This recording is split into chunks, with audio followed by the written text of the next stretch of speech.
bersyukur atas segala berkat rahmat yang datangnya dari Tuhan yang kami nikmati sepanjang hari hingga malam hari ini. Kami boleh kembali berkumpul di dalam ruangan ini, ya Tuhan. Kiranya Tuhan memberkati acara kami pada malam hari ini, pembacaan firman Tuhan. Tuhan, Engkau menolong, Engkau memberkati, mengurapi setiap kami, ya Tuhan. Terlebih yang ambil pelayanan pada malam hari ini. Ajar kami serahkan di dalam tangan kuasa Allah. Kiranya Tuhan memimpin, mengurapi dengan kuasa Roh Kudus-Mu, ya Tuhan. Siapapun yang menjadi pelayan-Mu malam hari ini, kami percaya Tuhan pakai lebih lagi, ya Tuhan. Tuhan urapi dengan kuasa Roh-Mu.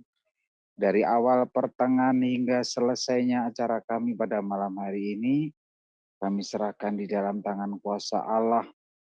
Tuhan yang akan berbicara di dalam setiap hati kami, Tuhan yang akan menuntun setiap hati kami, berikan kami hikmat untuk bisa mengerti dan belajar untuk melakukan kebenaran firman Tuhan.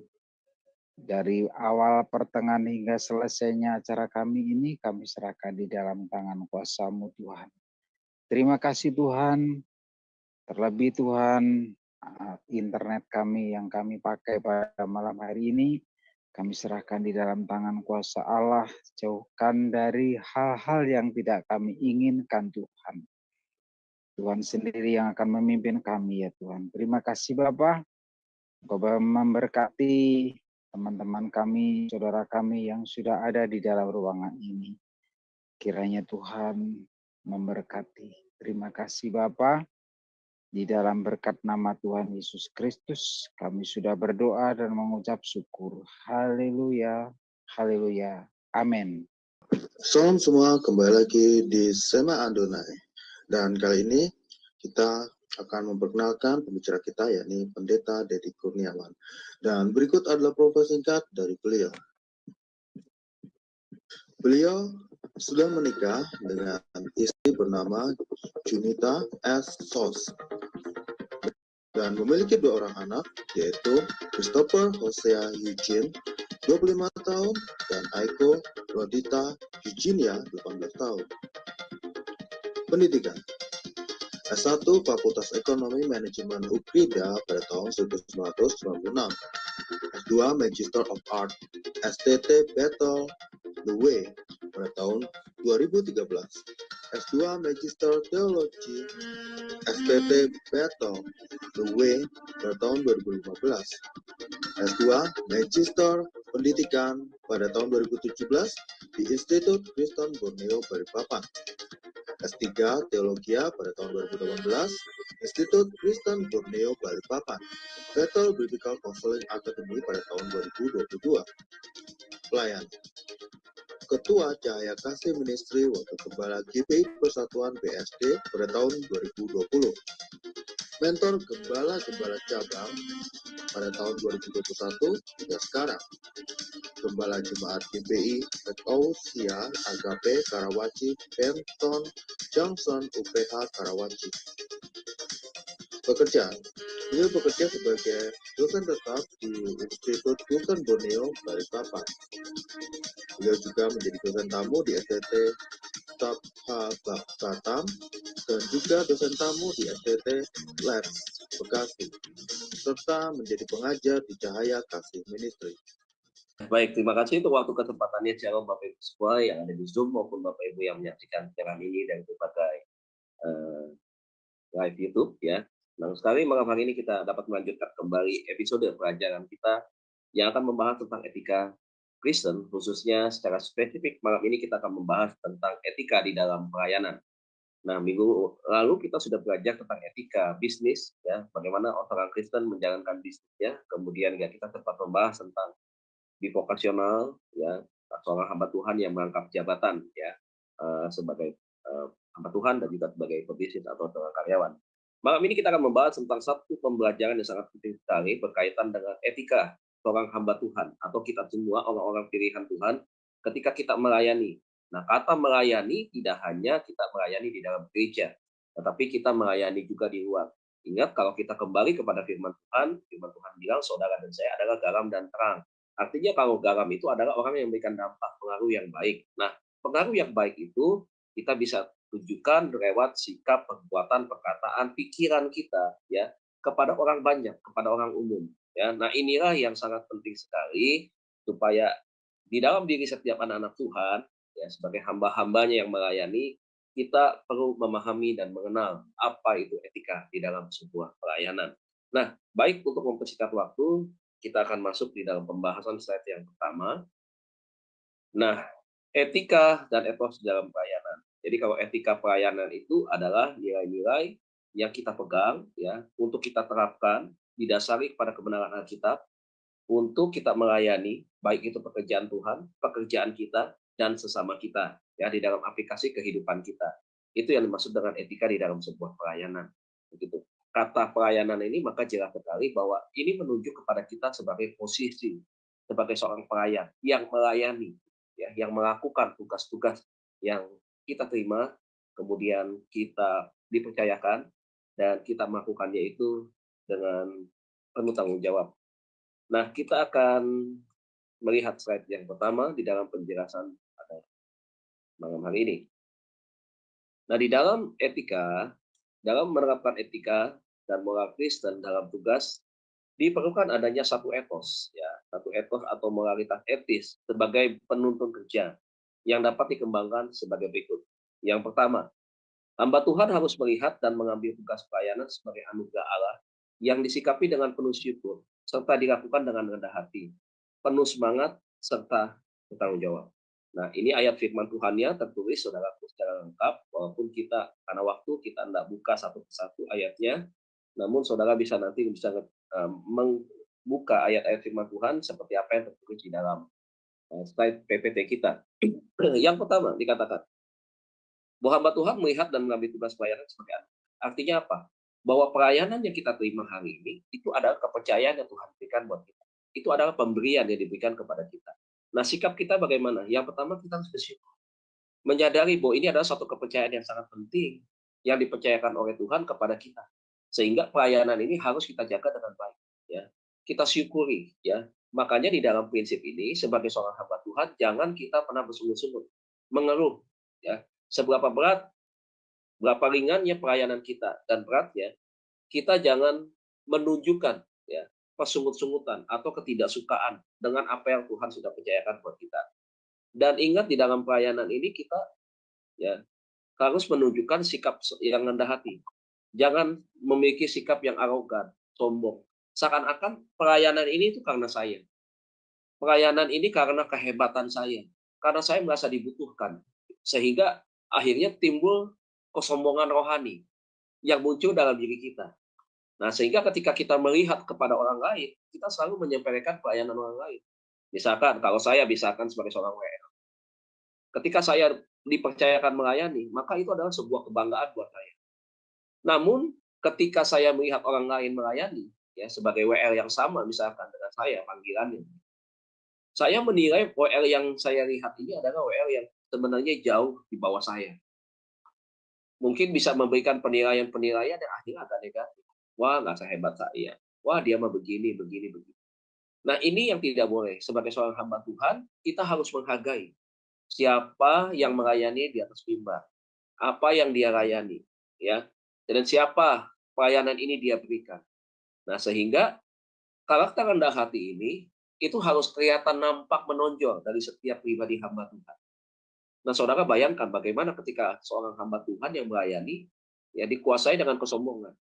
Pelayanannya tidak bisa menjadi berkat. Itu yang pertama, so pasti.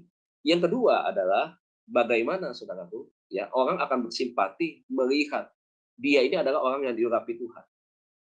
Ya, jadi sulit untuk dia menjadi berkat buat orang lain kalau didasari dengan sikap yang sombong, merasa dibutuhkan, merasa paling hebat sendiri.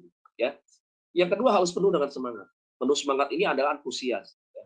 Semangat. Ya, jangan pernah menolak-nolak pelayanan. Beberapa orang, ya mohon maaf saudaraku, kadang-kadang menolak pelayanan itu karena ada pertimbangan-pertimbangan tertentu. Ada yang menolak pelayanan-pelayanan karena memang pelayanannya gerejanya adalah gereja yang tidak terkenal, gereja yang kecil. Sementara dia menganggap dia adalah WL yang hebat atau hamba Tuhan yang banyak dikenal. Sehingga hanya menerima ya standar-standar gereja-gereja tertentu.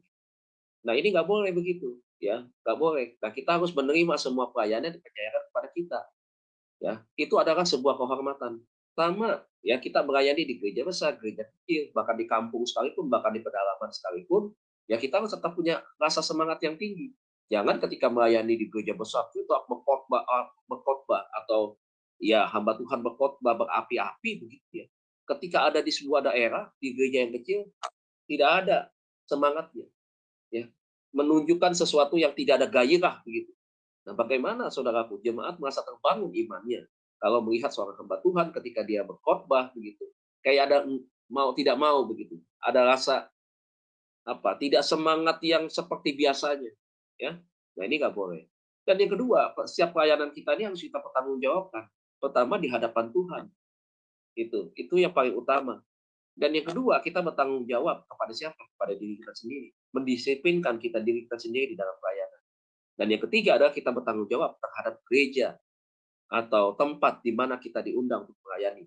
Yang keempat, kita bertanggung jawab di lingkungan sosial kita di dalam melayani begitu. Karena ketika kita di lingkungan sosial juga kita melayani. Ada tugas-tugas yang kita kerjakan di lingkungan sosial misalkan seperti itu. Nah, itu tidak bisa kita tinggalkan. Itu yang pertama, ya. Yang kedua, hamba Tuhan haruslah melaksanakan tugas dengan penuh kesadaran bahwa tugasnya adalah pengabdian kepada Tuhan. Sehingga setiap orang yang dilayani merasa tersentuh secara berkualitas. Ya, ingat melayani didasari pengabdian. Melayani bukan untuk cari pujian. Melayani itu bukan karena mendapatkan pengakuan, legitimasi. Saya nggak suka ya menyebut ada hamba Tuhan besar, ada hamba Tuhan menengah, kecil begitu. Dari mana itu? Sebutan dari mana? Semua hamba Tuhan itu sama di mata Tuhan. Jangan berpikir dengan gereja yang besar dia disebutkan gereja hamba Tuhan besar. Gereja yang menengah disebut hamba Tuhan menengah. Gereja yang perkampungan, gereja pedalaman disebut hamba Tuhan kecil. Nggak ada istilah begitu. Tidak ada penggolongan-penggolongan, pengelompokan-pengelompokan hamba Tuhan di dalam iman Kristen. Tidak ada di Alkitab yang mengatakan demikian. Tidak ada. Kalau nabi besar, ya karena dari tulisannya dia kuat. Gitu. Tetapi kalau hamba Tuhan yang besar ini tidak ada, saudara. Semua sama. Makanya kita harus punya paradigma, konsep yang benar, ya, dalam kita memandang hamba Tuhan. Contoh, sekarang terjadi fenomena. Kalau ada hamba Tuhan X misalnya, dia hamba Tuhan yang terkenal, itu gereja penuh. Tapi kalau misalkan tidak ada hamba Tuhan itu gereja menjadi sepi lagi. Satu, ini adalah sebuah fenomena di mana jemaat mulai memputuskan manusia sebagai sosok figur yang dianggap itu baik, sempurna dibandingkan dengan yang lain. Begitu. Mungkin karena ada hal-hal yang dia nilai ada sesuatu yang berbeda dengan orang lain. Betul, kita harus pahami. Gaya khotbah misalkan, saya bicara soal pengkhotbah. Gaya pengkhotbah itu beda-beda. Bagaimana dia bisa menghidupi dan menjiwai dan bahkan menyampaikan ya cara dia berkhotbah begitu. Dan setiap cara penyampaian khotbahnya belum tentu semua orang juga bisa menerima. Ada khotbah yang lucu, dari awal lucu terus saudara. Tapi esensi firman yang disampaikan itu tidak dapat. Ada sebagian yang suka karena lucunya itu. Tetapi ada yang tidak suka karena apa yang disampaikan dari firman Tuhan. Sementara kalau mereka sadari, jemaat yang sekarang ini, bukan sekarang, maksudnya jemaat kebanyakan menyadari bahwa ketika ada di gereja yang mereka dengar adalah bagaimana firman itu disampaikan. Kemudian ada pribadi yang membuat, yang menyatakan firman itu, dan itu adalah bercerita tentang Yesus sebagai sosok figur pribadi yang memang harus disampaikan, yang menjadi penguat bagi jemaat di gereja. Bukan hal-hal yang lain. Ada yang berbicara tentang filsafat. Ada yang berbicara tentang politik. Mimbar gereja dipakai. Apalagi jalan-jalan politik seperti ini. Ya. Jadi jangan seperti itu. Nah, untuk jemaat, ya, jangan ada pengkhususan kepada hamba Tuhan. Jangan membeda-bedakan. Itu semua hamba Tuhan sama. Ketika dia ada di mimbar yang sama, itu firman Tuhan adalah firman Tuhan yang keluar dari Tuhan yang sama. Dan itu harus dihormati, harus diterima dengan baik. Ya, kalau kita sudah lihat figur, nah ini makanya celaka. Jadi kita nggak respect sama hamba Tuhan yang lain. Nah, hati-hati dengan hal yang demikian. Bisa menjumuskan kita, bisa menjatuhkan kita untuk kita mendiskreditkan hamba Tuhan yang lain.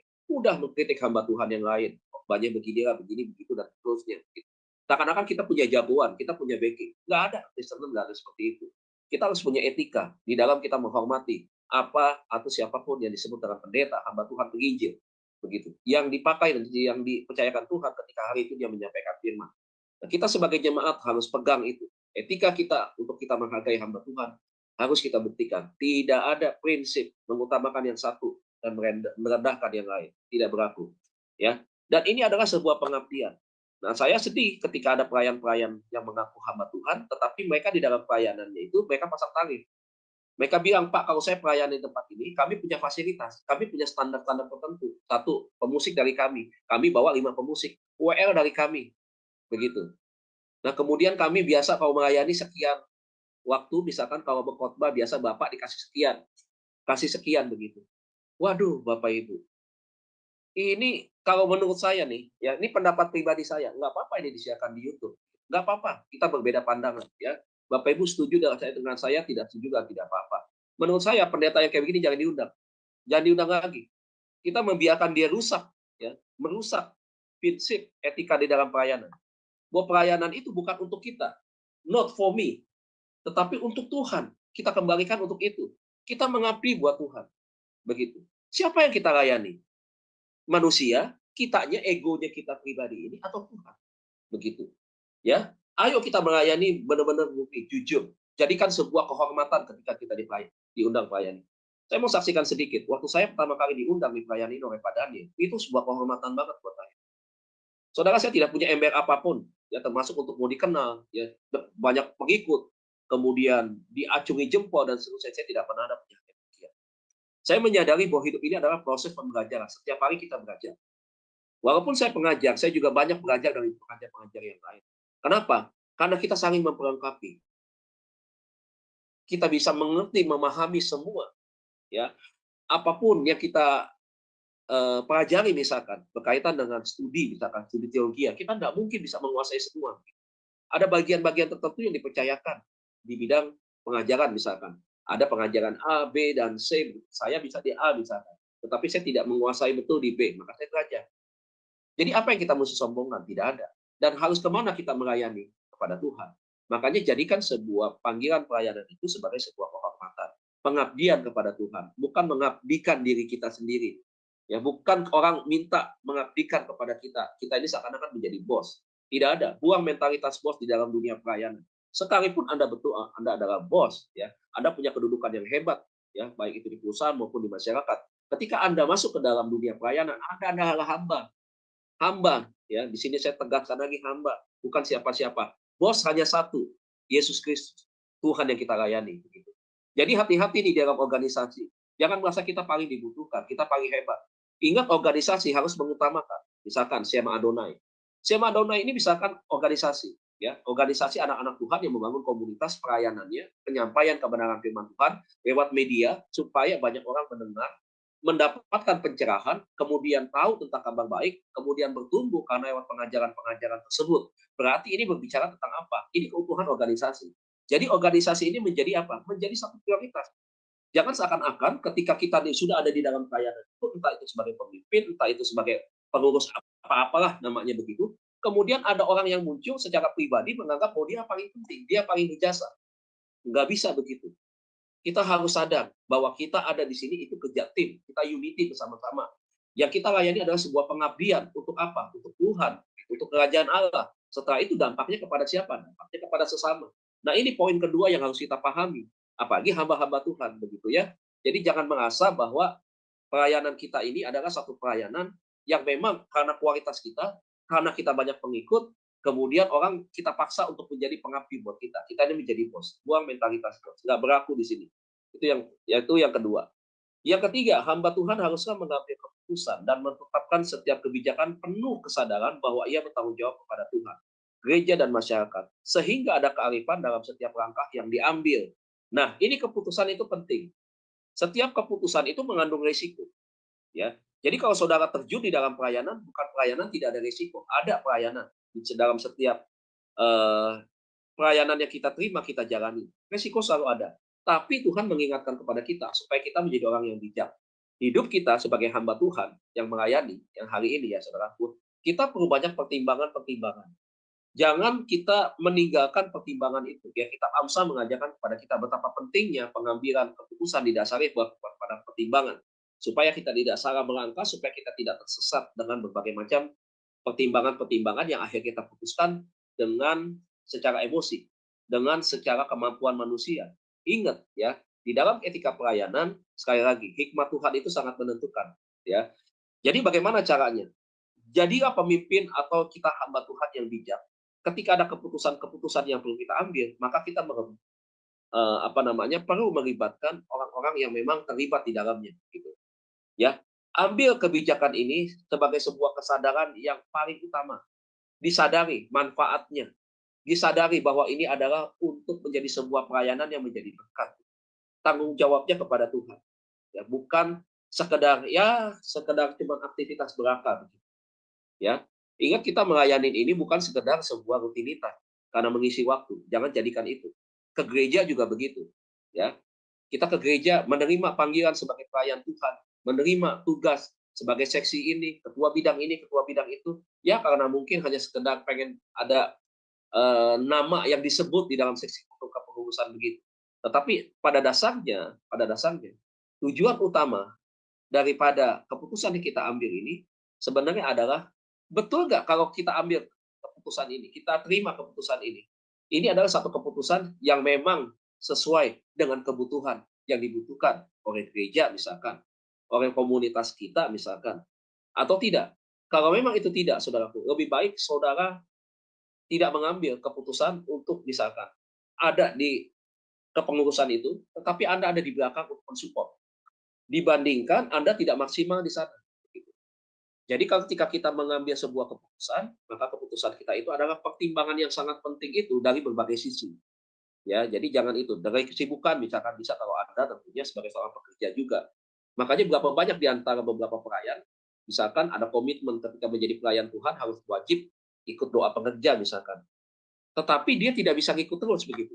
Nah, seharusnya ketika dia diminta misalkan atau dipercayakan, Pak bisa nggak melayani nanti di bidang ini begitu. Kalau dia tahu sebenarnya posisi dia ini sibuk, orang yang sulit bagi waktu, sebaiknya nggak usah ikut begitu.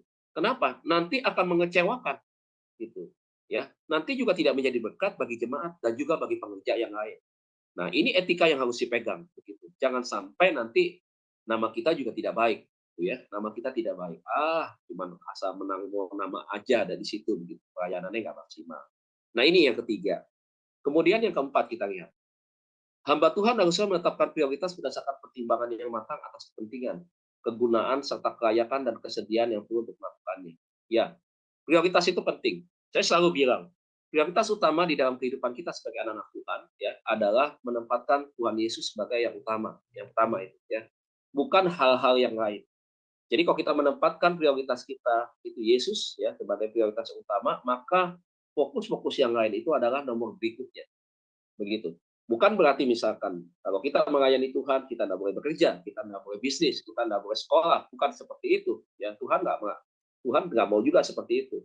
Tetapi didasari pertimbangan bahwa prioritas yang utama ini tidak boleh bergeser menjadi prioritas yang berikutnya. Ya, kalau kita mempertimbangkan dengan pertimbangan yang matang, ya, saudara akan bisa memahami, ya, ada sesuatu apakah yang saudara nanti kerjakan prioritas ini, ya, itu layak nggak? Kalau saudara prioritaskan Tuhan di dalam kehidupan saudara sebagai prioritas yang pertama, sebenarnya ini layak nggak ditempatkan menjadi sesuatu yang paling utama? Saya mau katakan itu sangat layak dan sangat layak. Kenapa? Karena apapun yang kita terima hari ini itu adalah sebuah kepercayaan yang Tuhan berikan. Termasuk kuliah kita, pekerjaan kita, apapun juga itu dari Tuhan kepercayaannya. Nah, pertimbangan yang matang juga ini diperlukan di dalam organisasi. Pertimbangan yang matang ini adalah berdasarkan apa yang menjadi tujuan yang paling penting dahulu. Itu yang harus diutamakan. Jangan kita berpikir tentang satu prioritas yang resikonya misalkan terlalu besar gitu, kemudian menjadi prioritas utama.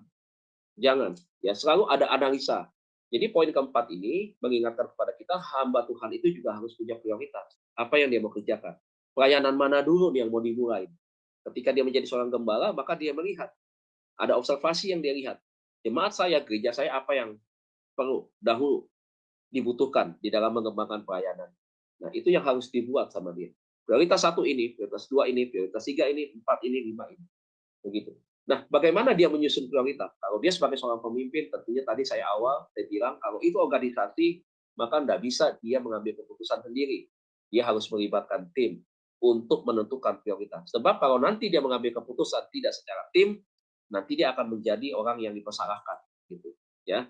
Jadi ketika misalkan kita menempatkan prioritas itu didasari keputusan bersama dan kesepakatan, maka itu akan menjadikan sebuah eh, kekuatan dalam sebuah tim dalam mengembangkan atau mencapai sebuah tujuan.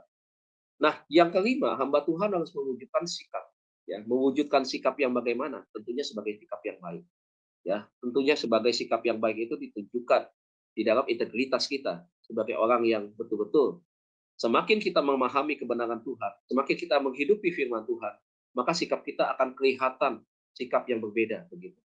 Ya, ada kewibawaan yang kita miliki, ada ketegasan di sana, ya. Ada tanggung jawab di sana yang ditunjukkan kepada setiap jemaat bahwa kalau dia dipercayakan menjadi sebuah pemimpin, ya, maka sikapnya itu harus ditunjukkan dalam tanggung jawab yang besar. Gitu. Jadi nggak boleh masa bodoh nih hamba Tuhan, ya. Jadi jangan cukup puas juga dengan pencapaian-pencapaian yang sudah dicapai. Misalkan dari poin yang keempat, prioritas sudah tercapai. Kemudian dia puas di sini, ya. Kemudian sudah cukup buat dia. Kemudian dia merasa udah kita harus jadikan sikap yang lain sebagai prioritas berikutnya begitu.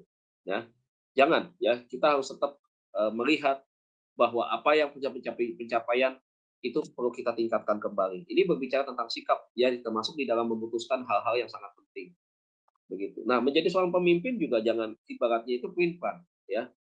Jangan terkesan arogan juga, begitu. Tetapi mari menjadi pemimpin yang pemikir, visioner, kemudian juga demokratis. Ya, ini penting banget di dalam organisasi.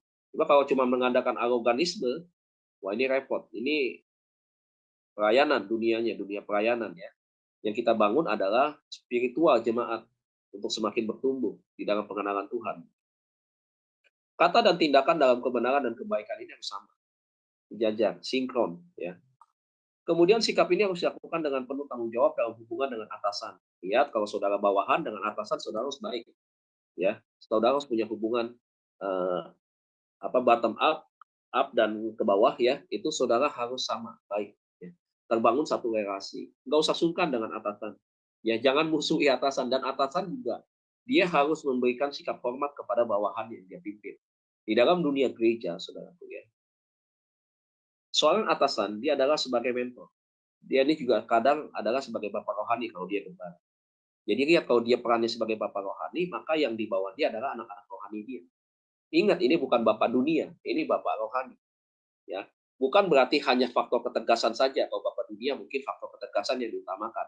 Tetapi di dalam faktor rohani ada ketegasan dan kelembutan di sana. Itu harus perimbangan. Gitu. Jangan ada laporan pembiaran dari atasan ketika anak buahnya salah. Gitu. Dan jangan sampai sebagai atasan Anda menegur anak buah Anda ketika itu salah, itu di depan umum. Memaki-maki yang menunjuk ya. Jangan seperti itu. Ingat, Anda nih ya bukan pemimpin sekuler. Bahkan pemimpin sekuler pun tidak begitu. Ada pemimpin sekuler yang bijak. Ketika anak buahnya salah dipanggil ke kantor. Nanti kamu ketemu saya di dalam kantor. Saya mau bicara sama kamu. Begitu. Ada nggak pemimpin-pemimpin gereja, pemimpin rohani yang seperti itu, yang arogansinya itu tinggi dan kuat sekali? Ada yang begitu. Makanya jemaat nggak betah di gereja itu. Begitu. Mereka terasa selalu salah sedikit tertuduh dihakiminya lebih daripada porsi yang dia lakukan. Ya, yang ini nggak boleh dari atasan. Sisi bawahan begitu. Bawahan nggak boleh menjelek-jelekan atasan. Nggak boleh bercerita, wah ini orangnya begini nih, ini begini begini. Anda punya persepsi Anda kubur itu, ya. Karena persepsi atau tafsiran Anda tentang pemimpin Anda belum tentu benar. Kalaupun itu benar, saudara-saudara nggak perlu untuk sampaikan itu. Untuk apa tujuannya? Nggak penting begitu. Karena yang kita lihat adalah keutuhan organisasi dan kekompakan. Ini yang sangat penting begitu. Ya, skop yang lebih luas. Siapa anggota yang kita pimpin? Bagaimana salah atasan dengan bawahannya yang sama-sama pengurus, misalkan ribut begitu. Apa yang menjadi contoh buat anak buah yang lain? Nggak bisa menjadi contoh, ya. Nah, ini yang harus kita pelajari. Ini berkaitan dengan pelajaran juga tadi mungkin ada pengajaran atau pelajaran yang lain yang pernah Bapak Ibu terima yang berkaitan dengan leadership, vision leadership ya. Ini berkaitan banget nih, ya. Nah, kemudian ya, sikap harus diwujudkan. Sikap ini harusnya diwujudkan hamba Tuhan secara konsisten dalam kata dan perbuatan kapan saja serta di mana saja. Sehingga nama Tuhan Yesus dipermuliakan. Jadi tidak manis-manis di gereja, di ruangnya itu berbeda. Makanya selalu diingatkan tuh di gereja bahwa dunia ini panggung sandiwara. Jangan bawa panggung sandiwara ke dalam gereja, ya. Jangan jadikan kita aktor-aktor yang pintar sekali acting, ya, memainkan peran yang sangat penting di gereja, tetapi di luarnya itu berbeda. Kalau artis boleh seperti itu, dia memainkan peran antagonis, tapi sebenarnya di luar dia nggak seperti itu. Berbeda, terbalik begitu dengan peran yang dia mainkan. Nah, saya berharap di dalam dunia pelayanan tidak ada aktor, aktris ya yang memainkan peran yang sangat baik semua, peran yang sangat lembut semua, tapi di luarnya itu berbeda. Nah, ini yang nggak boleh. Ingat di dalam etika pelayanan dikatakan bahwa apa? Sikap orang yang melayani, termasuk juga hamba Tuhan, dia harus konsisten, sama begitu, ya, sama di dalam mata, ngomongnya sama, baik, sopan santun, ya, perbuatannya bisa jadi contoh, ya, bisa menjadi teladan, ya. Dan itu tidak hanya di gereja, ternyata di luar juga begitu. Di masyarakat dia diterima, di gereja apalagi, ya. Dia dicintai oleh orang-orang yang dia pimpin, gitu, ya. Sehingga orang melihat kalau orang udah menjadi Kristen berubah total tuh ya. Enak ya jadi orang Kristen. Nah, itu hidupnya menjadi berkat. Nah, itu poin yang kelima. Sekarang kita masuk di dalam etika dan kode etik hamba Tuhan. Nah, ini kita masuk kode etik. Kode etik atau aturan-aturan yang harus kita pegang di dalam dunia pelayanan, begitu. Nah, kalau saya pakai kata hamba Tuhan ini, saya mengatakan semua bahwa kita semua adalah hamba Tuhan, ya. Bukan hamba Tuhan ini hanya kepada pendeta. Beda, ada etika kependetaan. Lain lagi, kami di GBI pegang etika kependetaan. Saya tidak perlu sampaikan etika kependetaan karena ini punya sinode kami, begitu. Dan yang saya sampaikan adalah bukan ruang kependetaan, ya, tapi ruang pengajaran. Berbeda dengan eh, apa namanya hal-hal yang berkaitan teknis dengan aturan-aturan di dalam sinode, ya tentunya. Karena kan kita lintas sinode ini. Makanya saya sampaikan yang secara umum saja. Makanya istilah hamba Tuhan itu bukan untuk pendeta, tetapi untuk kita semua. Orang-orang yang melayani Tuhan. Nah, kode etik hamba Tuhan ini haruslah memperhitungkan penyentuhan aspek-aspek kehidupan. Ya. Jadi pelayanan identik dengan aspek-aspek kehidupan. Kehidupan siapa? Kehidupan yang kita jalani. Setiap kita punya aspek-aspek kehidupan yang berbeda yang kita jalani. Ada yang sebagai pedagang, ada yang sebagai guru, ada yang sebagai seorang TNI, ada yang seorang dokter, ada seorang ini, ada. Dokter pun punya etika yang disebut dengan etika medis. Etika guru pun ada, etika mengajar. Semua kita tidak lepas hidup kita daripada etika, begitu. Nah, ini hebatnya. Ketika kita ada di dalam posisi bivokasional misalkan, saya sebagai seorang dokter misalkan, atau saya sebagai seorang guru kan, saya ada etika yang saya pegang, etika guru. Tetapi ada etika yang di atasnya lebih tinggi lagi. Etika apa? Etika pelayanan, etika Kristen, yang bersumber daripada kebenaran di atas segala kebenaran, yaitu Alkitab yang kita pegang. Berarti secara tidak langsung saya pegang sudah jelas dengan profesi saya dan juga status kita sebagai anak-anak Tuhan, sebagai orang percaya, sebagai hamba Tuhan, kita juga pegang etika yang didasari oleh Alkitab sebagai sebuah aturan-aturan norma yang berlaku di dalam kehidupan kita. Berarti kita pegang dua tuh. Tetapi ada lagi etika yang lain, yaitu etika bermasyarakat. Nah, berarti hidup kita tidak bisa lepas dari apa yang disebut dengan etika. Ya. Nah, ini saudaraku ya, maksudnya begitu ya. Jadi kode etik hamba Tuhan memperhitungkan penyentuhan aspek-aspek kehidupan karena memang dia selaras sejalan dengan apa yang kita kerjakan sehari-hari berkaitan dengan rutinitas gitu. Kemudian yang pertama dikatakan di dalam etika pelayanan dan kode etik hamba Tuhan ini, satu, hamba Tuhan dan kehidupan moral pribadinya yang bersih di hadapan Tuhan. Ya, jadi harus bersih, moralitasnya harus baik, begitu. Ya, bagaimana Pak Bu hamba Tuhan itu? Ya, tentunya namanya moralitas, ya, moralitas itu yang harus dijaga dengan baik. Makanya selalu saya bilang bisa banyak faktor menyebabkan seorang hamba Tuhan itu jatuh karena hamba Tuhan itu bukan Superman, ya, bukan hebat, tidak sempurna, banyak kekurangannya, sama lah, ya, sama dengan kita pada umumnya begitu. Sebagai manusia yang lemah dengan segala keterbatasannya. Jadi memang moralitas ini sangat penting kita ingatkan bahwa yang pertama ini bagaimana moralitas itu menjadi sebuah ukuran daripada seorang hamba Tuhan untuk bisa memperlihatkan itu kepada banyak orang di dalam dirinya. Ya, jadi harus dijaga banget, jangan sampai akhirnya moralitasnya itu hancur atau rusak. Ya, diam-diam suka main judi misalkan begitu ya. Suka taruhan bola, tapi di satu sisi melayani. Ada dulu hamba Tuhan, hari Minggu dia pelayanan ke gereja begitu, hari Sabtu ngadu ayam, saudara. Ya, ngadu ayam begitu. Bagaimana moralitas hamba Tuhan seperti ini begitu?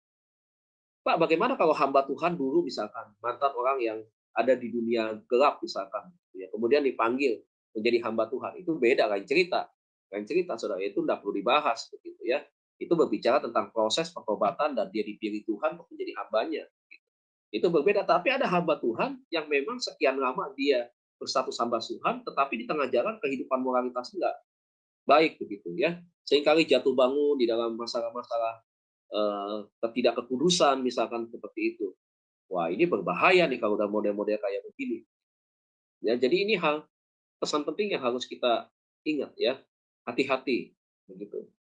Nah, ia juga harus penuh dengan roh. Ini berbicara tentang hubungan pribadi dia dengan Tuhan. Ya, penuh dengan roh, ya, kepekaan roh dia miliki begitu ya. Nah, di dalam hubungan dia dengan Tuhan, ya, dia bisa menjadi orang yang bisa memberikan sebuah apa? eh, Bukan cuma sekedar contoh-contoh teladan, tetapi bisa menjadikan figur yang sangat tepat dibutuhkan, ya, bukan hanya oleh gerejanya, tetapi mungkin dalam hal yang lebih luas lagi. Ya, kalau dalam keluarganya sudah pasti begitu.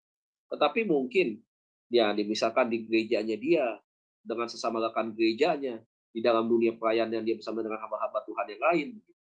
Nah, itu sangat diperlukan sekali. Karena dekat kepekaan roh inilah yang perlu untuk dia miliki, untuk dia membangun orang-orang yang dia pimpin. Ataupun kalau dia sebagai kepala rumah tangga, dia pakai untuk membangun kerohanian daripada anggota keluarga yang dia pimpin. Yang kemudian memiliki integritas yang teguh terhadap diri sendiri. Ya, integritas ini ya sesuatu yang konsisten. Ya, berbicara tentang apa yang dia pelajari, kemudian dia putuskan, dia lakukan, ya itu sejalan, selaras. Ya, kurang lebih sama dengan tadi bagaimana belajar tentang membangun sebuah poin yang kelima tadi. Ya. Kemudian dikatakan bahwa di dalam hubungan secara rohani, kemudian di dalam segala aspek sosial, berkaitan dengan orang lain. Kemudian berkaitan dengan ekonomi. Ya. Tingkat ekonomi berbicara tentang apa yang berkaitan dengan kebutuhan. Ya. Mungkin juga berkaitan dengan pekerjaan, bisnisnya dia. Dan kerja. Kerja ini berbicara tentang dua hal. Profesi yang dia jalani sebagai hamba Tuhan, atau kita sebagai hamba Tuhan, yang kita melayani di gereja dan juga di marketplace. Jadi ini sangat penting ya, memegang moralitas. Yang kedua, hamba Tuhan dalam hubungan dengan rumah tangganya harus bersih, moral dan harmonis di hadapan Tuhan sesama anggota keluarganya dan masyarakat. Jadi lihat tujuannya buat apa. Kekristenan kita ini sedang dinilai di luar. Kekristenan itu bukan berarti hanya untuk kalangan kita, tetapi kekristenan itu buah-buahnya itu kelihatan di luar, ya. Di mana kita ada di sana, ya. Itu kita akan menjadi sebuah cerminan, contoh yang baik buat lingkungan masyarakat kita, di mana kita berada. Tidak hanya berkaitan dengan tempat tinggal, tapi juga berbicara tentang misalkan keluarga besar, famili satu dengan famili yang lain. Nah, semua itu bisa terbangun dengan baik. Kalau misalkan, bagaimana kita menjadi pelayan Tuhan hari ini? Tapi sementara misalkan suaminya kasar terhadap istrinya, sama-sama melayani sebagai diaken misalkan, ya, tetapi kasar begitu. Suaminya temperamen. Kalau pelayanan di gereja begitu, kalau misalkan terlambat sedikit, istrinya turun, ya, mungkin masih di atas di lantai 2, begitu lagi ngobrol dengan Pak Gembala atau dengan tim Gembala, tiba-tiba suaminya sudah di bawah, nunggu di mobil, kemudian istrinya turun lama, gitu, tiba-tiba turun dari mobil, panggil istrinya, cepat turun, kita mau pulang duluan nih, dia bilang begitu. Habis waktu kita, misalkan seperti itu ya. Nah, jelas ini tidak baik. Bagaimana bisa menjadi contoh? Kalau dia hubungan dengan istrinya saja, itu tidak baik. Tidak bisa memberi contoh yang baik. Bagaimana dia sebagai orang tua dengan anaknya saja? Ya, dia tidak punya hubungan yang dekat. Gitu. Anaknya kalau ada dia nggak pernah ada di rumah, menghindar. Wah, ini repot. Makanya perlu pemberesan. Nah, di dalam etika pelayanan, hubungan suami dan istri harus harmonis, rukun, baik, saling menghargai. Tapi jangan dibuat-buat. Jangan dibuat-buat. Orang pintar untuk bisa menilai ini dibuat-buat atau ini yang memang betul-betul tulus, yang asli, alami begitu. Ya. Nah, anak-anak yang hormat sama orang tuanya juga kelihatan begitu. Beberapa orang kan kalau gereja bersama dengan keluarga kan kelihatan. Ada orang pelayan Tuhan yang ibadah sama-sama, istrinya duduk di depan, suami duduk di belakang. Setiap ibadah begitu. Saudara lihat ada apa itu? Ini tanpa penghakiman, perlu diselidiki. Supaya apa? Supaya nggak jadi bahan gunjingan jemaat. Itu pelayan Tuhan kok begitu ya? Saya nggak pernah selama saya beribadah di sini, saya lihat ibu dan bapak itu duduk berduaan gitu ya. Kalau ibadah saling lihat-lihatan Alkitab sama-sama gitu. Nggak pernah saya ngelihat Nah, ini nih ya. Jadi etika di dalam pelayanan bereskan dulu internalmu ya. Makanya tadi saya bilang perlu pertimbangan di dalam mengambil sebuah keputusan, mau menjadi pejabat atau pendeta ataupun juga mau jadi seorang yang melayani di gereja dengan jabatan-jabatan tertentu di dalam jemaat. Begitu. Kita yang tahu tentang diri kita yang tahu tentang diri kita sendiri. Kalau kita ngambil kayak begini, saya ada kelemahan di dalam hal ini, saya ambil atau tidak, itu yang disebut dengan pertimbangan. Kalau memang kita belum maksimal di dalam keluarga, sebaiknya jangan. Ya, apalagi nanti ada yang konseling lagi datang atau minta didoakan, Pak, anak saya mau kuliah nih, Pak, Bapak doakan ya, Pak. Bagaimana dia mau doakan anak yang nggak pernah didoain? Bagaimana bisa menjadi berkat? Nggak bisa jadi berkat. Makanya nggak gampang menjadi kekristenan. Bereskan diri kita dulu. Kalau kita sudah beres, baru kita boleh melangkah setapak, atau kita menaiki anak tangga. Anak tangga itu bukan kita lompat tangga kelima. Tidak. Kita memulai dari mana? Step yang paling bawah. Step anak tangga pertama, anak tangga kedua. Waktu kita naik itu ada proses. Ada caranya bagaimana cara kita melangkah. Pakai kaki kanan dulu supaya nggak tegak terserimpet gitu.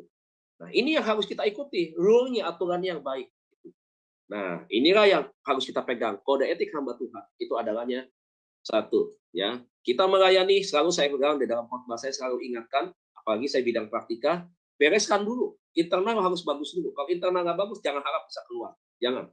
Internal bagus, yes, melayani keluar. Kenapa? You sudah belajar di dalam. You sudah banyak pengalaman di dalam.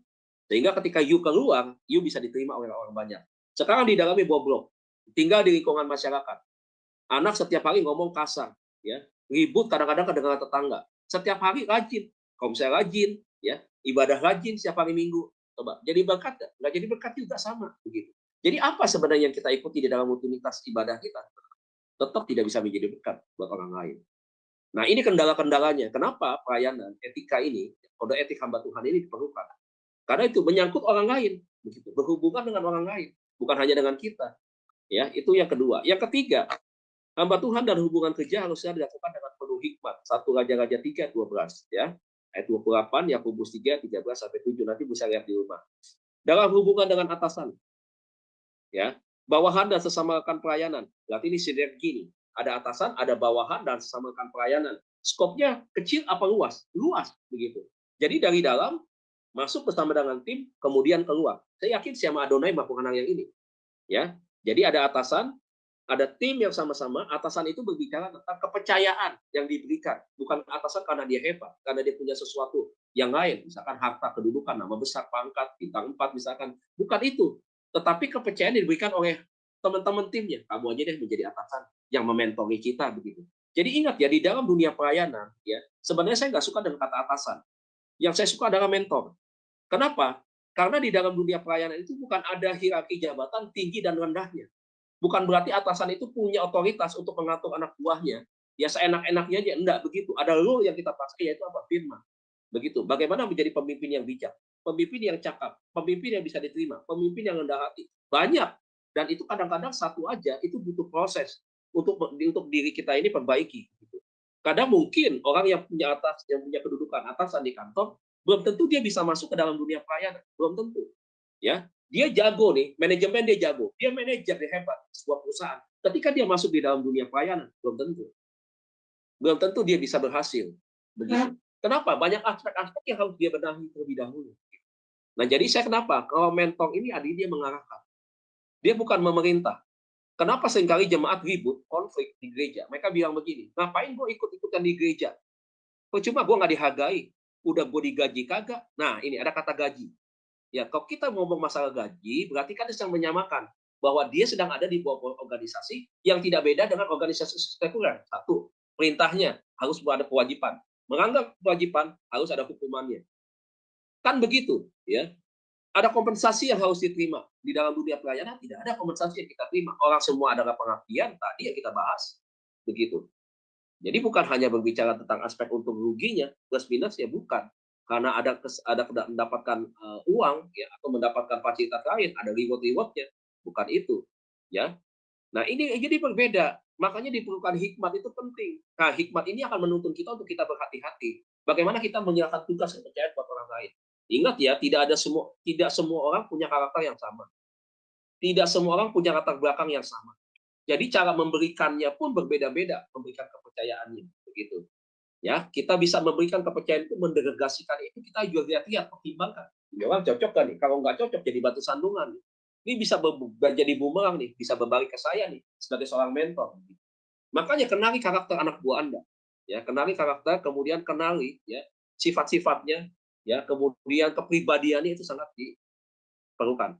Ada yang punya gangguan kepribadian, bisa saja. Yang punya gangguan kepribadian bereskan dulu, begitu saudaraku. Karena kalau enggak, ya ini akan repot, menyangkut kode etik di dalam pelayanan, begitu. Akhirnya apa, saudaraku? Dia akan menjadi orang yang mudah sekali yang membawa dirinya kepada satu perasaan-perasaan yang negatif, begitu. Dia punya penilaian-penilaian yang semuanya teratur di mindset-nya dia itu adalah negatif. Tentang orang lain itu negatif. Orang lain negatif. Saya yang positif. Saya yang paling benar sendiri. Saya yang paling bisa sendiri. Repot kan kalau yang model kayak begini. Bagaimana pelayanan ini bisa berhubungan dengan sesama rekan pelayanan peluang kalau misalkan ya hal-hal yang seperti ini begitu ya, itu tidak dibereskan, tidak dibangun, tidak dianalisa, tidak dievaluasi terlebih dahulu. Nah, ini sangat penting. Di poin ketiga ini sangat luas sekali cakupannya. Makanya saudara lihat banyak sekali ayat-ayat firman Tuhan yang kita bisa uraikan. Ya, begitu apa namanya ya, begitu kayanya, ya, begitu kayanya seorang hamba Tuhan itu, ya, ketika dia dipenuhi dengan hikmat seperti Salomo. Lihat, saudara, ya, dia begitu banyak nasihat-nasihat yang diberikan kepada kita. Nasihat itu kaitan dengan apa sih? Kepribadian kita kan sebenarnya, begitu. Nah, ini sangat penting, ya, sangat penting di dalam membangun dunia pelayanan, termasuk dalam organisasi yang kita bangun, komunitas-komunitas yang ya contoh-contoh seperti Siama Adonai, perlu sekali ya hal-hal yang seperti ini diutamakan. Saya katakan, saya ulangi, diutamakan. Ya. Serta adanya sikap kesetiaan terhadap organisasi. Jangan pindah-pindah dong, begitu. Jangan salah sedikit, selek sedikit pindah ke tempat yang lain. Percuma, racun ini akan ke bawah juga ke organisasi yang lain. Muncul lagi masalah baru lagi nanti di sana. Sampai kapan? Organisasi di dalam gereja itu adalah perbaikan. Kalau di dalam kualitas pelayanan, bukan pelayanan, sekuler, itu ada perbaikan mutu. Perbaikan mutu semakin hari semakin baik. Perlu nggak ada peningkatan kualitas dari karyawannya? Perlu juga. Ada training kan berkaitan dengan peningkatan kualitas daripada pekerja-pekerja mereka. Di dalam dunia pelayanan juga begitu. Perlu ada training-training yang berkaitan dengan itu tadi, bagaimana menjaga perilaku, etika Kristen termasuk di dalamnya. Ya. Kemudian ada hal-hal yang harus kita pegang bersama-sama berkaitan dengan rahasia. Kerahasiaan apa ini? Kerahasiaan tentang bukan sesuatu rahasia kalau di dalam pelayanan ini kan bukan berarti kerahasiaan berkaitan dengan prinsip keuangan, uang ini pakai kemana kan bukan itu.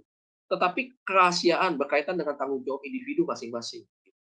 Kalau kita tidak setuju dengan pemimpin, jangan bilang dia nggak bisa mimpin. Dia ini harus diganti begitu. Kalau dia masih di situ, gua nggak akan pernah di situ. Seringkali di gereja begitu tuh, ya.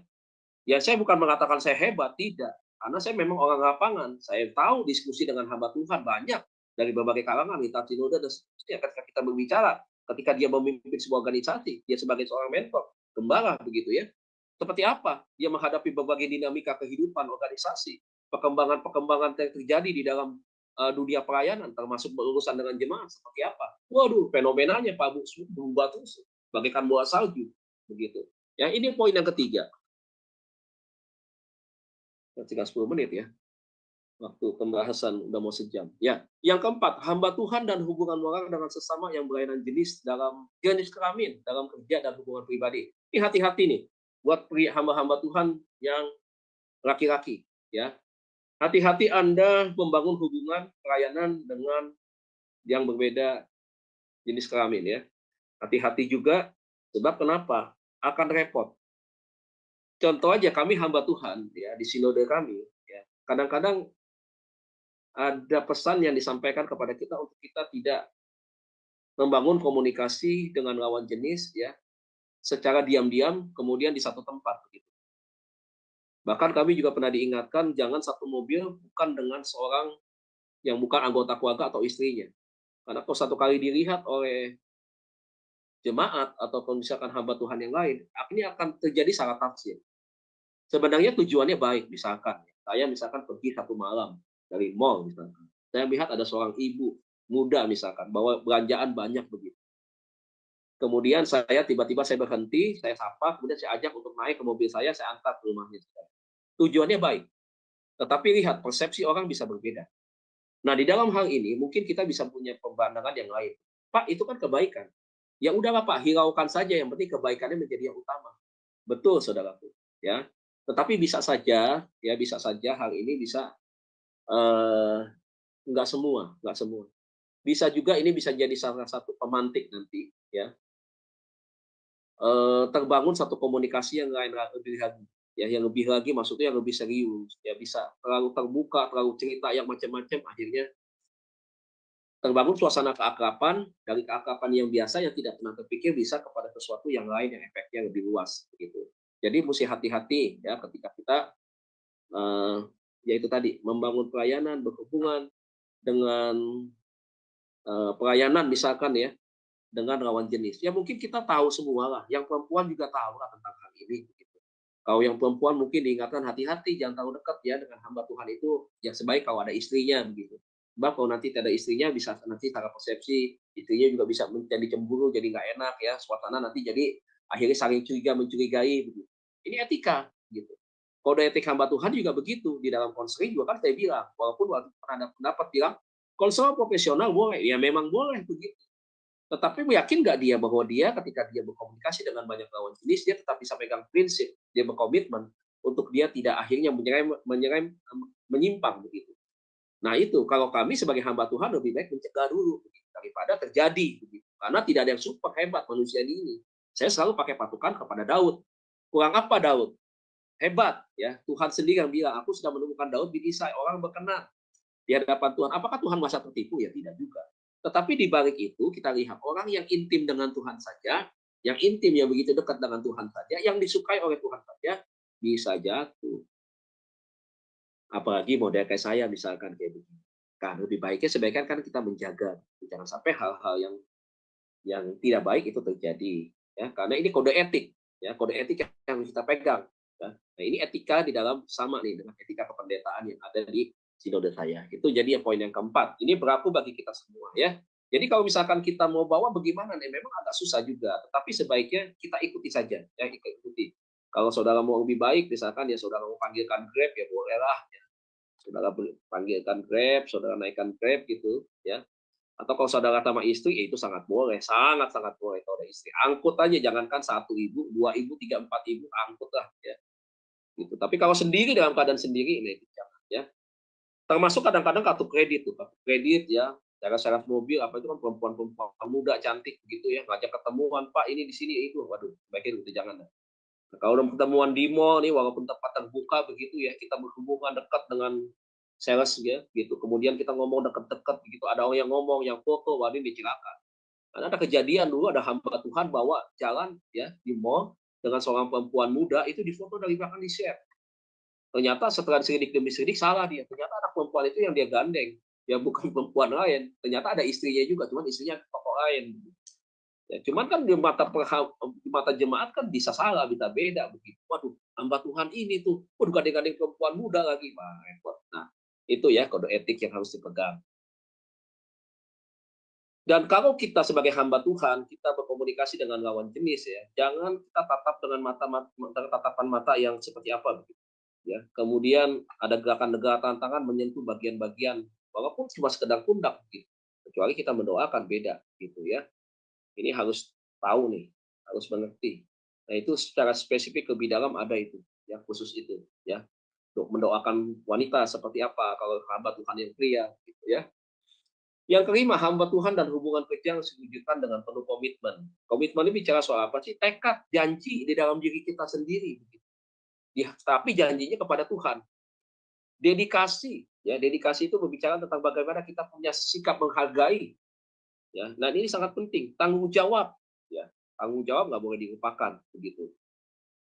Kemudian yang keenam, hamba Tuhan dan hubungan dengan pemerintah, penguasa politik, bisnis dan unsur lain dalam kehidupan nyata di tengah masyarakat. Ya, jadi luas deh. Ya kita sebagai hamba Tuhan tidak mungkin kita hanya bergaul di lingkungan gereja saja yang kita kenal cuma pendeta, penginjil, begitu ya, pendoa syafaat, begitu pengajar, dosen, begitu bukan. Tetapi di kita sebagai hamba Tuhan ini kita selalu berkaitan karena kita ada di bagian sebuah negara di mana ada pemerintahnya, kemudian ada penguasa politiknya di sana, kemudian juga kita bisa berkaitan dengan hubungan dengan bisnismen misalkan ketika kita memang berkecimpung di bidang bisnis, dan kemudian unsur-unsur lain ada di masyarakat. Itu itu kita perlu bergaul tuh. Dan ini penting sekali. Hubungan itu, relasi itu tidak boleh putus, harus terbangun. Tuhan juga mengajarkan kepada kita kok, apa yang menjadi milik kaisar, berikan itu kepada kaisar. Ada bagian-bagian tertentu, ya kan? Tuhan nggak otoriter kan, nggak mengatakan nggak boleh itu, haram itu, nggak boleh itu berdosa. Oh enggak, Tuhan mengajarkan kepada kita kok. Itu dia sedang mengajarkan kepada kita kode etik dan etika di tengah-tengah masyarakat seperti apa. Status kita sebagai warga negara, Tuhan sudah kasih tahu kepada kita supaya kita menghormati. Yang ketujuh, hamba Tuhan dan pengembangan diri dalam kepemimpinan serta kesiapan membangun pemimpin dan pemimpin bagi kesinambungan kehidupan organisasi masa depan. Ada pendeta-pendeta, ada hamba-hamba Tuhan yang nggak suka anak buahnya jauh lebih hebat dari dia. Saya sampaikan ya yang menyaksikan siaran ini lewat live, kalau Anda seorang pemimpin, ciptakanlah pemimpin baru. Jangan pernah takut disaingi. Saudara, saya adalah orang yang sangat senang sekali mengangkat orang lain untuk sukses. Saya nggak pernah takut disaingi. Ya, lu mau gelarnya 7 kayak dokternya, is okay, ya, hebat. Saya bangga malah. Kenapa? Karena saya berhasil membawa orang lebih sukses dari saya. Itu yang pertama. Saya tidak akan pernah membenci dia, tidak akan pernah menjegal dan memblok dia. Ya, saya justru akan mensupport dia, mengembangkan pelayanan dia. Pak, bagaimana satu kali dia melupakan Bapak? It's okay. Saya yakin bahwa apa yang saya sudah kerjakan adalah bagian dari apa yang saya terima daripada Tuhan, dan saya lakukan itu dengan tulus supaya orang itu berhasil dan dia menjadi berkat buat orang lain dan juga menjadi berkat buat dirinya sendiri. Apa yang saya kerjakan diperhitungkan oleh Tuhan. Ya, jadi saya juga tidak pernah meminta satu kali kalau sukses, tuh ingat gue ya, jangan lupa. Tidak pernah ada sepatah kata pun saya berbicara tentang hal itu. Ada berapa banyak pemimpin-pemimpin termasuk gembala, dianya kuliah S1 doang, STH misalnya. Anak buahnya udah MTH misalnya. Itu dijegal tuh saudara. Dijegal, dia nggak kasih kesempatan untuk pelayanan. Jangan berharap bisa khotbah. Itu pesan saya bagaimana hari ini. Keluar, tinggalkan gereja itu. Keluarkan gereja dari gereja situ. Anda harus tinggalkan gereja itu. Kenapa? Karena Anda harus membangun tentang diri Anda.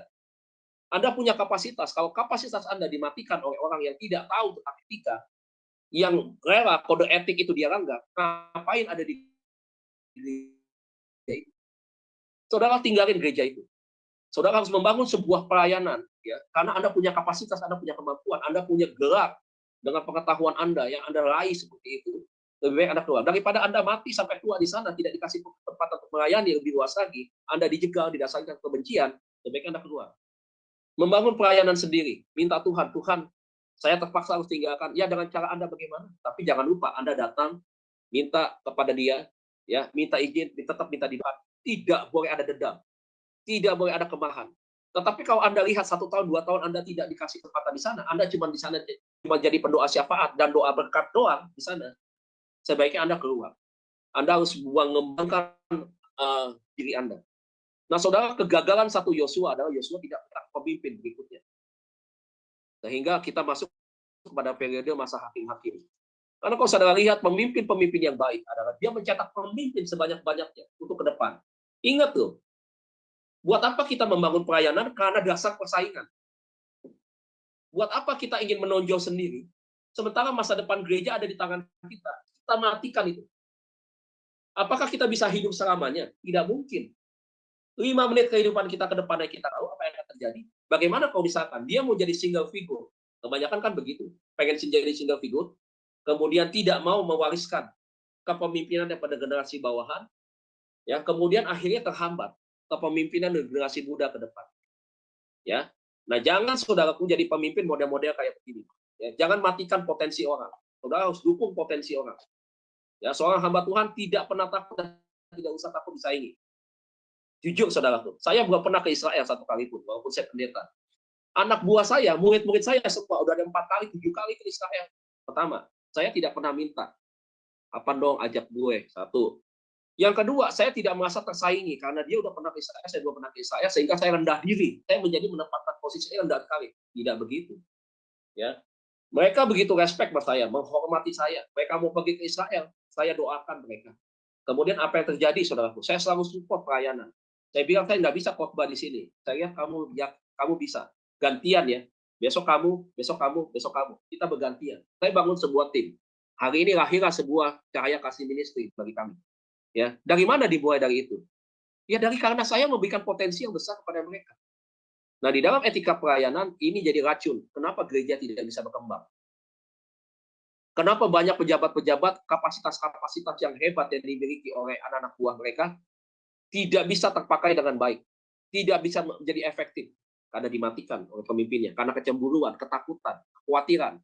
Wah, saya belum pernah pelayanan di luar negeri, anak buah saya pelayanan di luar negeri, nanti dia lebih terkenal nih dari gue nih. Ah, mati nih celaka nih saudara. Organisasi kayak begini, hancur tinggal tunggu waktu. Kanker, ini sedang membangun sebuah penyakit kanker di dalam sebuah organisasi. Ya berhenti tentang hal itu. Saya sebelum jadi gembala, anak buah saya jadikan dia gembala terlebih dahulu. Karena saya belum siap pada waktu itu. Di cabang yang pertama saya bilang kamu aja yang maju. Enggak apa-apa, saya support sebagai mentor. Lihat, saya gembala yang terakhir nih saudaraku. Saya dosennya, saya pengalaman jam terbang jauh lebih banyak. Saya tahun 90 sudah bertobat terima Tuhan. 91 saya terjun pelayanan. Mulai banyak pelayanan, saya terjun ke misi dengan beberapa gereja sampai dengan hari ini, saudara. Coba lihat, dia baru anak kemarin, saya jadikan dia sebagai gembala, tetap saya mentori. Apakah saya marah? Apakah saya iri hati kepada tidak? Tidak. Saya yang paling terakhir justru untuk di cabang yang terakhir ini. Saya baru terima jadi pengembangan itu. Dan 5 kali panggilan untuk menjadi gembala selalu saya tolak. Yang kelima, saya bilang sama Tuhan, kalau ini memang panggilan yang Tuhan sudah percayakan buat saya tidak akan pernah lagi jadi panggilan. Saya tidak mau jadi seperti Yunus. Saya akan terima panggilan itu, saya akan gembalakan. Sekarang saya gembalakan. Begitu. Tapi sebelumnya ada anak buah saya yang jadi gembala duluan. Ya, saya nggak pernah takut. Ya, saya nggak pernah khawatir. Karena kita melayani sama-sama untuk Tuhan, bukan untuk saya. Ya, itu yang ketujuh. 8 hamba Tuhan dan sikap altruis. Apa itu sikap altruis? Sikap atau naluri untuk memperhatikan diri sendiri. Ya, kita perlu introspeksi diri di dalam dunia pelayanan. Kekurangan kita jadikanlah itu sebagai sebuah perbaikan. Jangan tutup-tutupi setiap kekurangan kita. Ya, jangan kita tadi bersandiwara. Ya, tinggalkan itu sandiwara. Udah nggak laku sandiwara ya, saudara. Apalagi di dalam dunia gereja. Malu nanti kita ujung-ujungnya. Memperhatikan diri sendiri ya, itu altruis terhadap kehidupan umum. Bagaimana kita ditempatkan di lingkungan umum, ya. Bagaimana pelayanan di diemban diwujudkan dalam sikap kita dan tindakan kita yang arif dan bijaksana sebagai pemimpin. Nah, itu di dalam etika pelayanan. Hamba Tuhan dan kehidupan gereja diwujudkan dengan mengutamakan membangun sesama dan membesarkan organisasi. Jadi kita semua ini terpanggil. Kalau kita bicara organisasi bukan satu orang, tetapi semua. Ada nggak Bapak Ibu Saudara, saya mau tanya nih, open aja, saya tanya kepada Bapak Ibu Saudara semua yang terlibat di dalam Shema Adonai. Pernah nggak terpikir Anda, bahwa Shema Adonai tidak puas sama sampai di sini saja? Pencapaian Shema Adonai tidak hanya harus sampai di sini, tetapi Anda punya pemikiran-pemikiran lain, kerinduan-kerinduan, visi ke depan, satu tahap lebih jauh daripada orang lain, atau 2 ke depan, berbicara tentang mau dibawa kemana organisasi ini, mau pelayanannya seperti apa, pernah nggak Anda kepikiran begitu? Dan saudara bilang begini, Tuhan pakai saya terus di Shema Adonai, untuk saya mau mengembangkan pelayanan ini, bukan buat saya, bukan buat Shema Adonai, tapi buat Tuhan. Pernah nggak saudara berpikir demikian? Kalau saudara nggak pernah berpikir hal demikian, saudara, maka saudara, kita lihat, ya, kita belum terpanggil, belum memiliki panggilan untuk kita membawa organisasi yang kita pimpin itu untuk menjadi berkat yang skopnya jauh lebih luas daripada kita. Nah, jadi ini yang ke-9. Yang ke-10, hamba Tuhan dan kesetiaan mengabdi serta tekad untuk mengakhiri dengan benar. Akhiri dengan benar itu apa sih? Berkaitan dengan pada waktu fase kehidupan yang kita jalani. Ya, salah satunya. Satu kali kita akan tinggalkan pelayanan ini. Saudara memang betul, di dalam dunia pelayanan tidak ada pensiun. Om Hari Sanosa, 83 tahun masih melayani, dan masih dipakai gereja besar, salah satunya Nginden, saudaraku, dan dia menjadi berkat. Dan saya suka sekali dengan Om Hari. Nah, kenapa bisa begitu, saudara?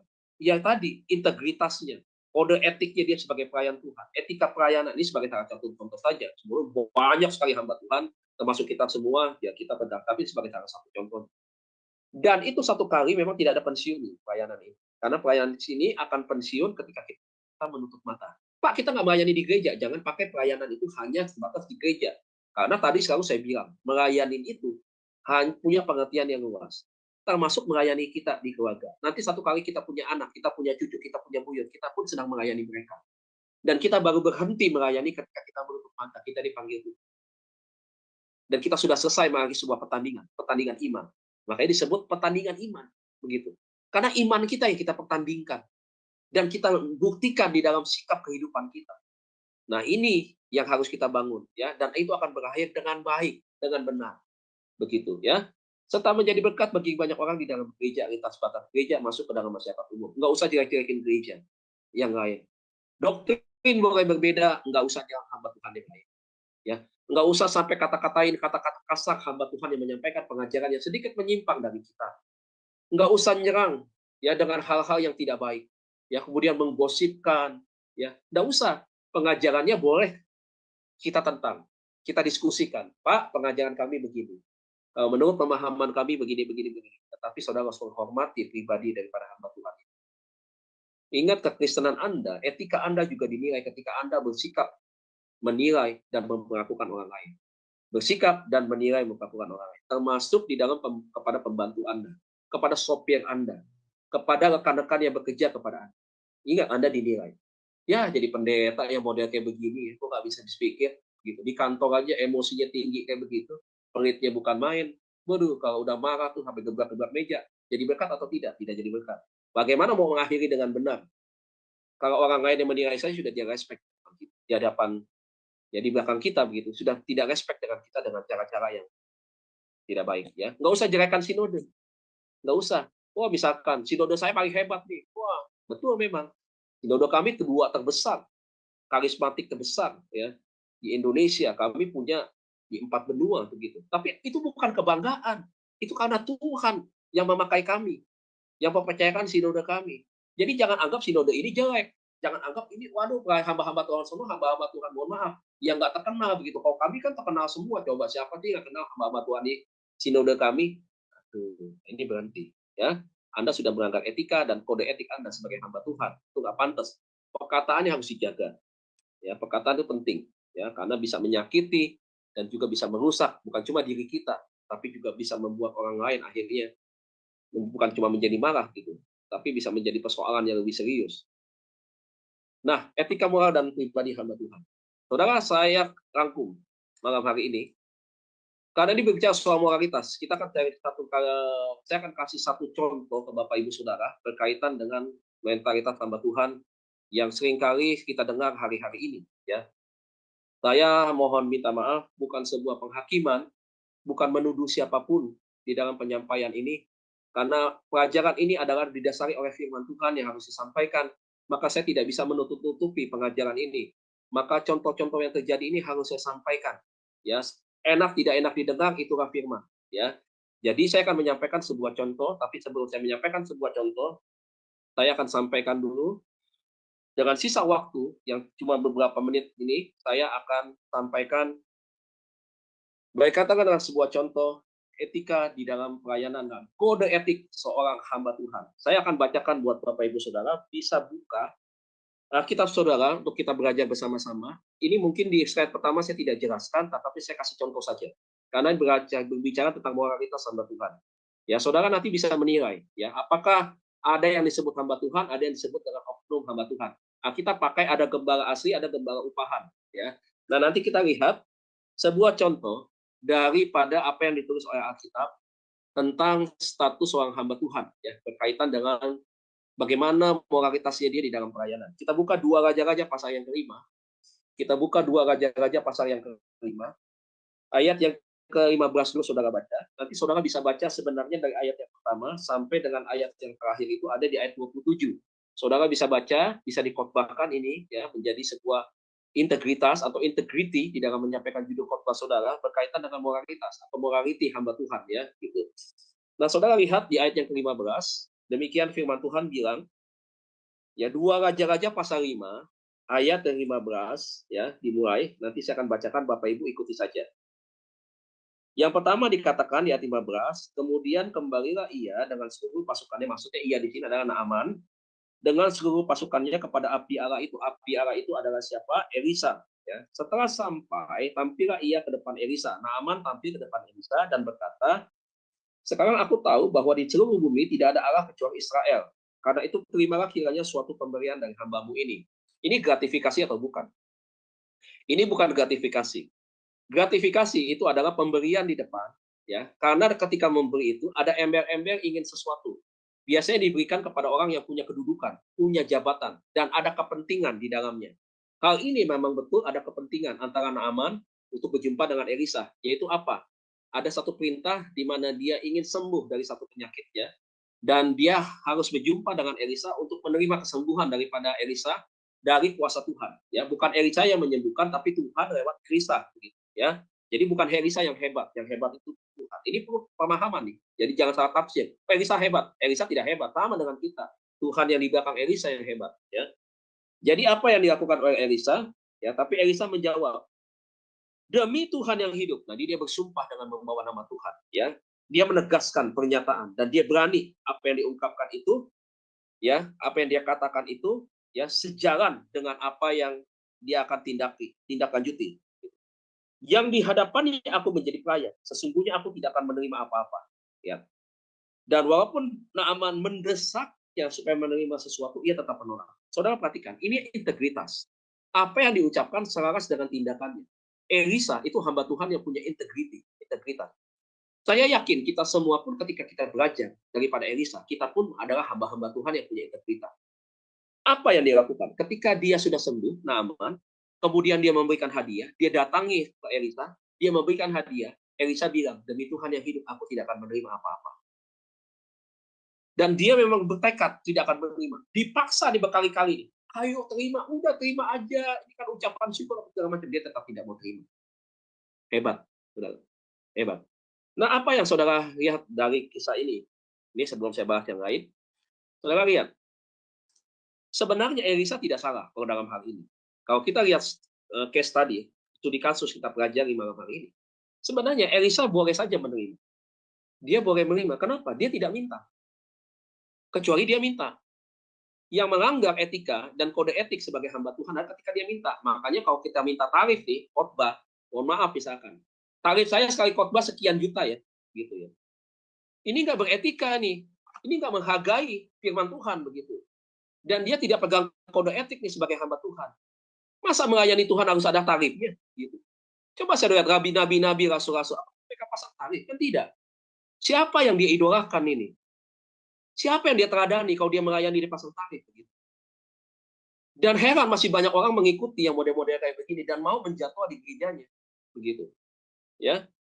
Jadi kita kembalilah kepada firman, back to Bible, kembali, lakukan itu setulus-tulus hati kita. Ini yang harus menjadi sebuah ukuran di dalam sebuah pelayanan sebagai hamba Tuhan. Dipaksa tetap dia tidak mau terima. Begitu. Padahal dia bisa saya terima. Misalkan dia terima. Baik, ini saya terima, tapi saya tidak ambil untuk pribadi. Saya akan salurkan lagi buat diakoni yang membantu mereka yang hidup di dalam kekurangan yang tidak makan hari ini. Itu baik, tidak salah. Kemudian kalau diambil, oke, saya tidak ambil. Begini aja dah Pak Naaman, kalau zaman sekarang misalkan. Begini aja dah Pak Menteri, atau Pak Kasat, atau Pak siapalah begitu ya, karena orang pemerintahan. Bapak transfer aja dah ke gereja, tulis saja dari Bapak, misalkan untuk biaya pembangunan atau biaya pembangunan rumah-rumah ibadah hamba-hamba Tuhan di daerah pelosok. Bapak transfer aja ke sana deh, gitu. Bisa nggak? Bisa. Kenapa tidak bisa? Bisa. Tapi Naaman bilang, saya tidak akan pernah mau mengambil sesuatu ini. Kenapa dia lakukan itu? Satu, pengabdian. Dia melayani dengan saya kecintaan Tuhan. Mencintai Tuhan bukan karena dia harus mencampurkannya dengan mamon. Tidak boleh. Makanya Tuhan ingatkan, kau nggak boleh mengabdi kepada dua Tuhan, kepada mamon maupun kepada Tuhan. Kau harus mengabdi murni kepada Tuhan. Begitu. Singkirkan. Kalau udah mamon masuk, rusak pelayanan saya rusak gitu. Jadi biarkan pelayanan kita tetap murni, tidak terkontaminasi dengan virus flu saja, walaupun kecil itu mengganggu. Tetapi saya mau bilang bahwa ketika pelayanan itu tidak kontaminasi dengan hal-hal yang bisa merusak, makanya Elia tolak. Karena dia tahu, lah yang mendatangkan mujizat kesembuhan ini adalah Tuhan kepada Naaman, karena Tuhan mengasihi Naaman, gitu. Bukan karena saya, dia sadar itu bahwa pelayanan yang dia lakukan itu adalah kepercayaan Tuhan berikan, bukan karena dia, karena Tuhan. Coba lu lihat sekarang anak-anak yang baru-baru naik jadi hamba Tuhan. Wah, iya, sombong kali. Naik mobil nggak mau tuh yang tipe-tipe murah, pakai mobil-mobil yang mahal. Dari mana dia bisa mendapatkan itu semua? Makanya pelayanannya begitu. Ya, uang menjadi sebuah tujuan utamanya. Ya, kita nggak mau menghakimi siapapun di dalam hal ini, karena kita belajar di dalam etika. Enak nggak enak, senang nggak senang, terima aja firman Tuhan. Dan contohnya ada kok, begitu. Kalau mau protes ya proteslah kepada Tuhan, jangan protes kepada saya, begitu. Ya, saya tahu konsekuensi ketika menyampaikan hal ini, begitu seperti apa, begitu. Ya, dan ini saya tidak menyebut nama, begitu. Bukan menyampaikan kejelekan orang, tidak, tetapi fakta hari ini ada oknum-oknum yang saya katakan yang merusak akhirnya status kependetaan secara umum. Begitu. Banyak pendeta yang benar, sangat benar tuh banyak pribadinya. sangat baik banyak, begitu. Yang hidup di dalam sederhanaan banyak. Jadi jangan tersinggung, ya. Yang tersinggung itu berarti peraku. Enggak ya. Ampuni saya dalam hal ini. Saya hanya menyampaikan firman dan tugas saya mengajar, itu saja. Saya mau mendewasakan kita. Jangan suka tutup-tutupi sesuatu yang jelek, ya. Jangan dianggap sebuah yang jelek itu menjadi sebuah kebenaran, ya. Bertobatlah kita, ya. Bertobat itu nggak boleh harus 2 kali. Sekali bertobat selamanya. Ya, jangan mempermainkan firman dan mempermainkan Roh Kudus, ya. Pertobatan itu tidak boleh 2 kali. Makanya selalu senantiasa jaga hati supaya tidak jatuh. Ya. Nah, kemudian apa yang terjadi? Peristiwa ini dilihat oleh Gehazi. Lantas apa yang dilihat oleh Gehazi? Ayat 20, saudara lihat. Berpikirlah Gehazi. Berarti kan dia lihat nih. Dia tahu kisahnya. Dia tahu jalan ceritanya. Gehazi ini kan asistennya, bujangnya. Ya. Yang setiap hari ikut dengan Elisa di dalam pelayanan. Bawahannya gitu ya. Ya, anak didiknya atau apa istilahnya, dia sebagai mentor Elisanya. Apa yang dia katakan? Gehazi maksudnya. Berpikirlah Gehazi, bujang abdi Allah itu, sesungguhnya tuanku terlalu menyegani Naaman, orang Aram ini, dengan tidak menerima persembahan yang dibawanya. Demi Tuhan yang hidup. Dia sebut lagi demi nama Tuhan. Aduh, ya. Sesungguhnya aku akan berlari mengejar dia dan akan menerima sesuatu daripadanya. Lihat nih. Ya. Dia bersumpah demi nama Tuhan yang hidup. Kalau tadi dia bersumpah demi kebenaran itu Elisa, Gehazi memulai menyebut demi nama Tuhan. Coba kalau saudara dengar keluar dari seorang abdi hamba Tuhan, demi Tuhan yang hidup, dia bawa nama Tuhan seperti itu. Kira-kira banyak orang percaya gak? Banyak. Hari ini banyak orang yang ingin lolos dari hukuman selalu menyebut demi Tuhan, demi Tuhan, demi Tuhan. Artinya dia tidak lakukan, padahal memang pelakunya. Ya, begitu mudah nama Tuhan diperjualbelikan, dijadikan sebuah alat untuk pembenaran, sebagai alat dipakai untuk menyumpah, begitu bersumpah bahwa gue tuh benar bukan pelaku dan tidak melakukan itu. Tapi apa yang dilakukan oleh Gehazi? Dia muncul hawa nafsu keserakahan. Lihat nih, ujian dalam dunia pelayanan itu selalu berbicara soal materi dan uang. Buat rekan-rekan hamba Tuhan, ampuni dan maafkan saya, karena hidup kita ada saling mengasihi dan mengampuni kan. Dia mau maafkan saya kalau motivasimu hari ini kau melihat sudah karena uang. Ya, etika pelayanan mengingatkan kita malam hari ini dan kode etikmu sebagai hamba Tuhan.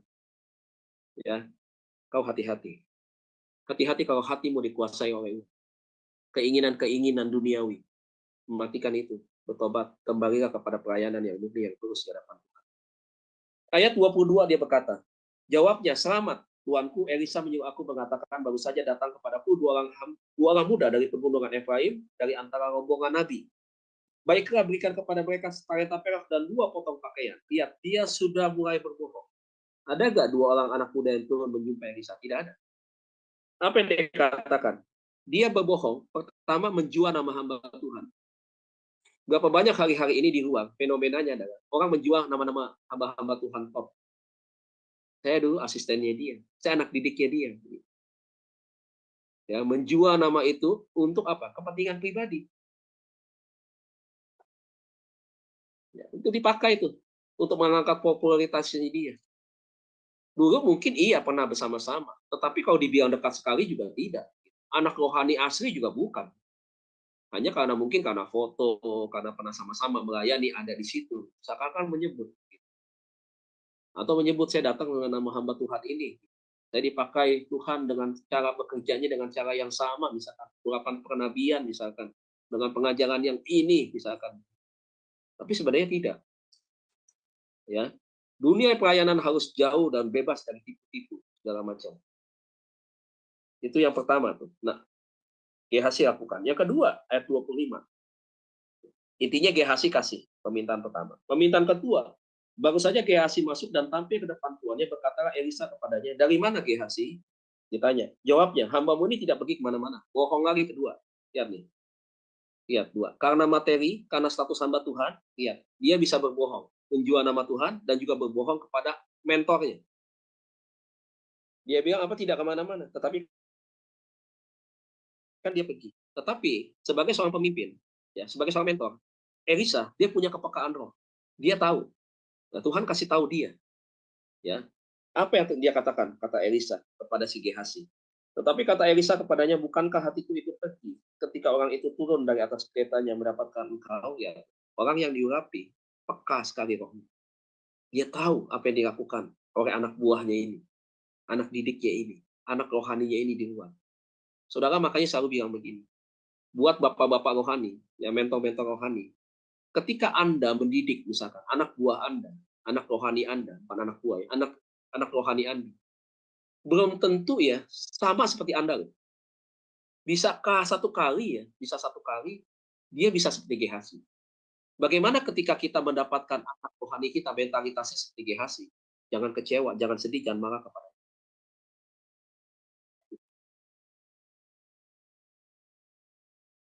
Memang betul kita bisa punya komitmen integritas yang baik, tapi belum tentu integritas yang kita punya ini itu juga bisa menjadi satu contoh yang dia contoh menjadi satu komitmen yang dia bangun juga menjadi satu komitmen yang kuat.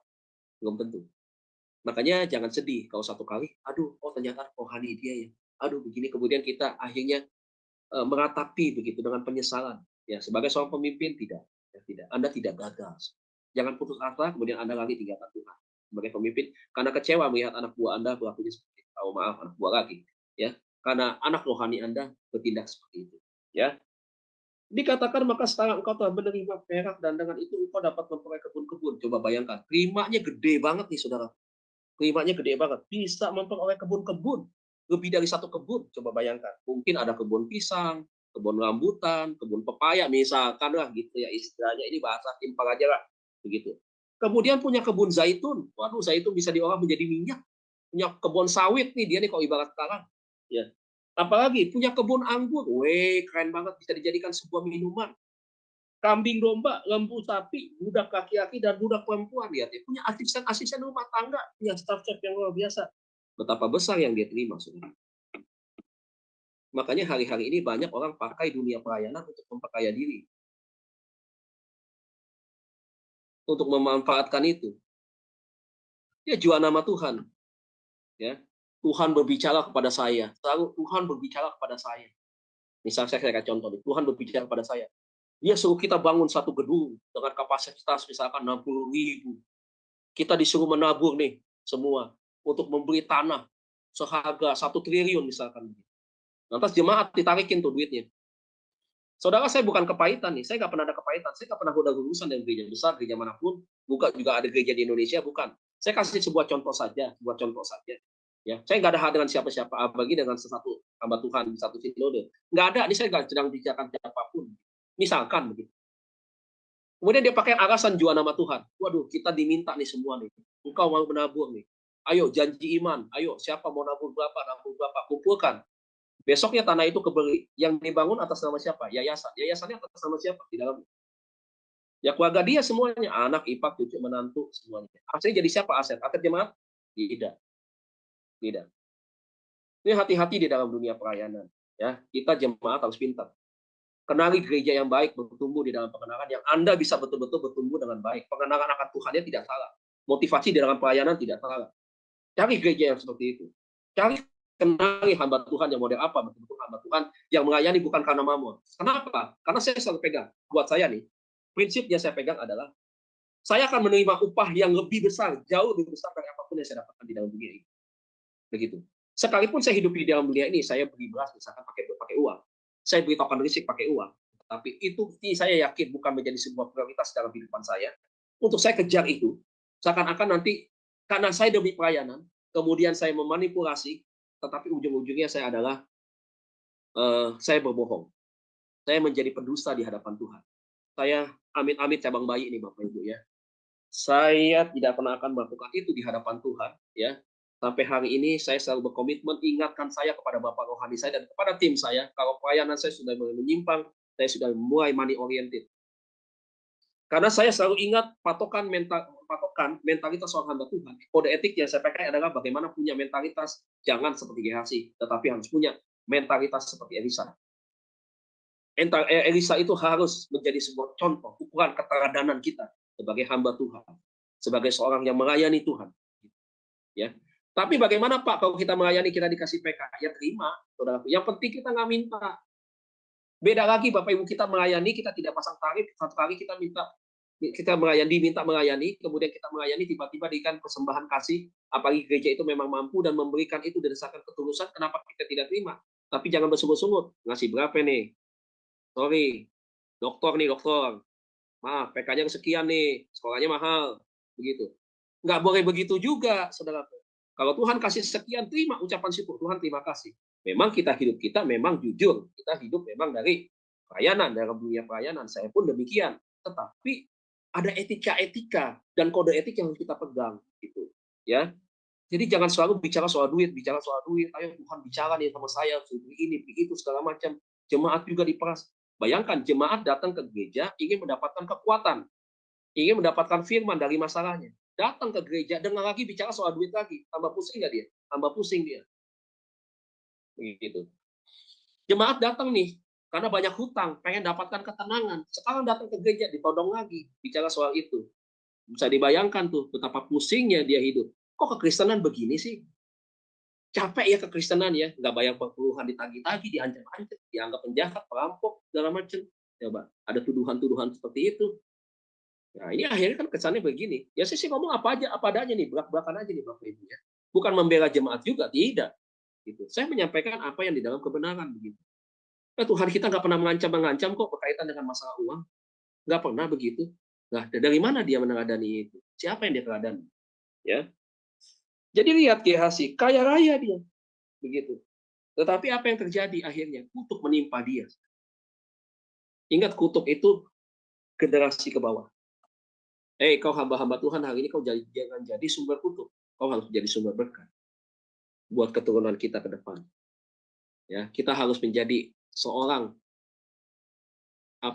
leluhur yang diingat oleh anak cucu kita, generasi kita. Saya punya opa, saya punya kakek seorang yang hebat, berintegritas, dikasihi begitu banyak orang di dalam dunia pelayanan, mengutamakan Kristus di dalam kehidupan. Dia seorang hamba Tuhan yang bangun pelayanan betul-betul berdedikasi. Dia tidak lihat siapa yang dia layani. Dia tidak melayani manusia.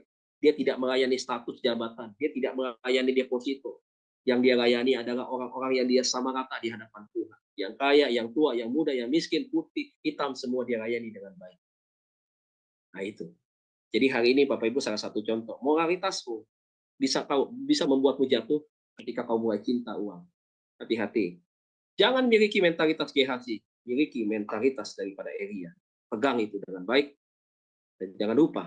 Ya, jangan sampai lupa. Dan jangan sengaja dilupakan. Kemudian saudara, ini saya pikir ini yang ke 1, 2, 3 ini jelas ya. Bertekad menjadi pelaku firman Tuhan sudah jelas setiap kita. Yang kedua, hamba Tuhan hidup dalam kesucian batin. Batin berbicara tentang sesuatu yang dalam ya. Ini saya yakin kita semua juga sudah sangat jelas, tahu menjadi berkat bagi sesama. Kemudian hamba Tuhan memiliki komitmen tanggung jawab hidup dalam kebenaran, yes ya. Karena dia sendiri adalah contoh yang baik ya. Dia itu berdiri di mimbar kudus yang dia beritakan adalah kebenaran. Maka kebenaran sebelum disampaikan dia harus hidup dulu di dalam kebenaran gitu. Jangan dia hidup di dalam ketidakbenaran, dia menyampaikan tentang kebenaran. Ini bahaya nih ya. Nah, sekarang yang keempat, hamba Tuhan mempertahankan kesetiaan, mengabdi dengan menjadi berkat bagi sesama. Ya, kesetiaan itu penting ya. Yang kelima, hamba Tuhan harus mempertahankan ketekunan dalam pengabdian serta mengerjakan sebuah pelayanan. Diulangi lagi di dalam kode etik berbicara tentang pengabdian. Ya, ingat pelayanan saudara dan pelayanan saya ini adalah pengabdian, Bu.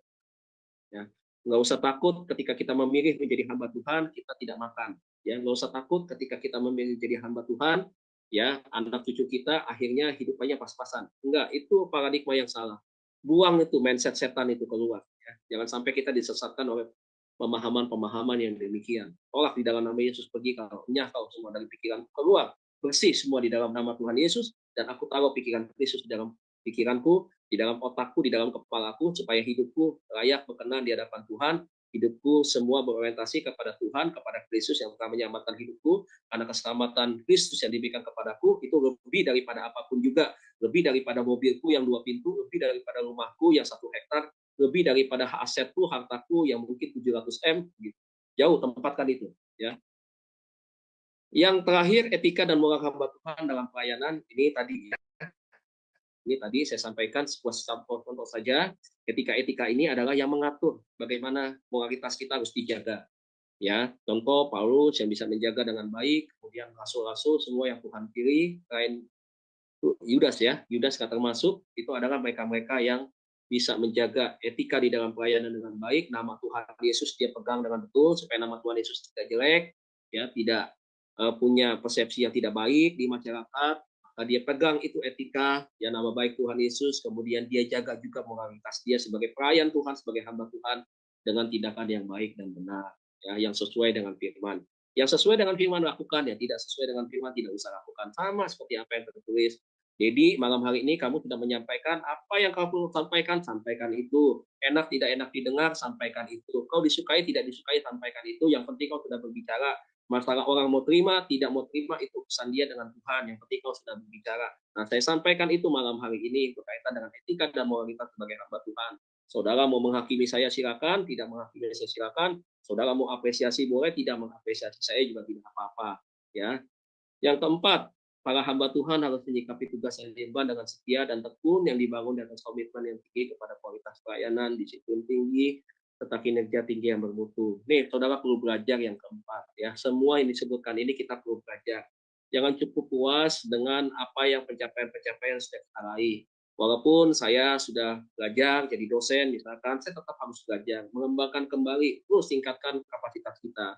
Kapasitas kita 1 liter misalkan seperti aqua botol misalkan itu harus kita tingkatkan lagi ya misalkan menjadi aqua galon kapasitas berarti kan kita punya kapasitas yang besar dengan kapasitas yang besar kita bisa menerima kapasitas itu sehingga untuk kita bagikan kepada orang lain jadi lebih banyak lagi kalau cuma 1 liter cuma dibagi berapa orang tapi kalau 1 galon misalkan kita bisa bagikan air itu kan lebih kepada orang itu yang maksudnya Tuhan mau ini di poin yang keempat jadi perlu belajar jadi jangan cepat-cepat mengambil keputusan saya nggak mau belajar di sini karena ya itu tadi ya mohon maaf ya Bapak Ibu saya tidak menyinggung siapapun juga ya jangan keras kepala di dalam pembelajaran kita mengikut Tuhan. Memang belajar firman Tuhan itu nggak enak.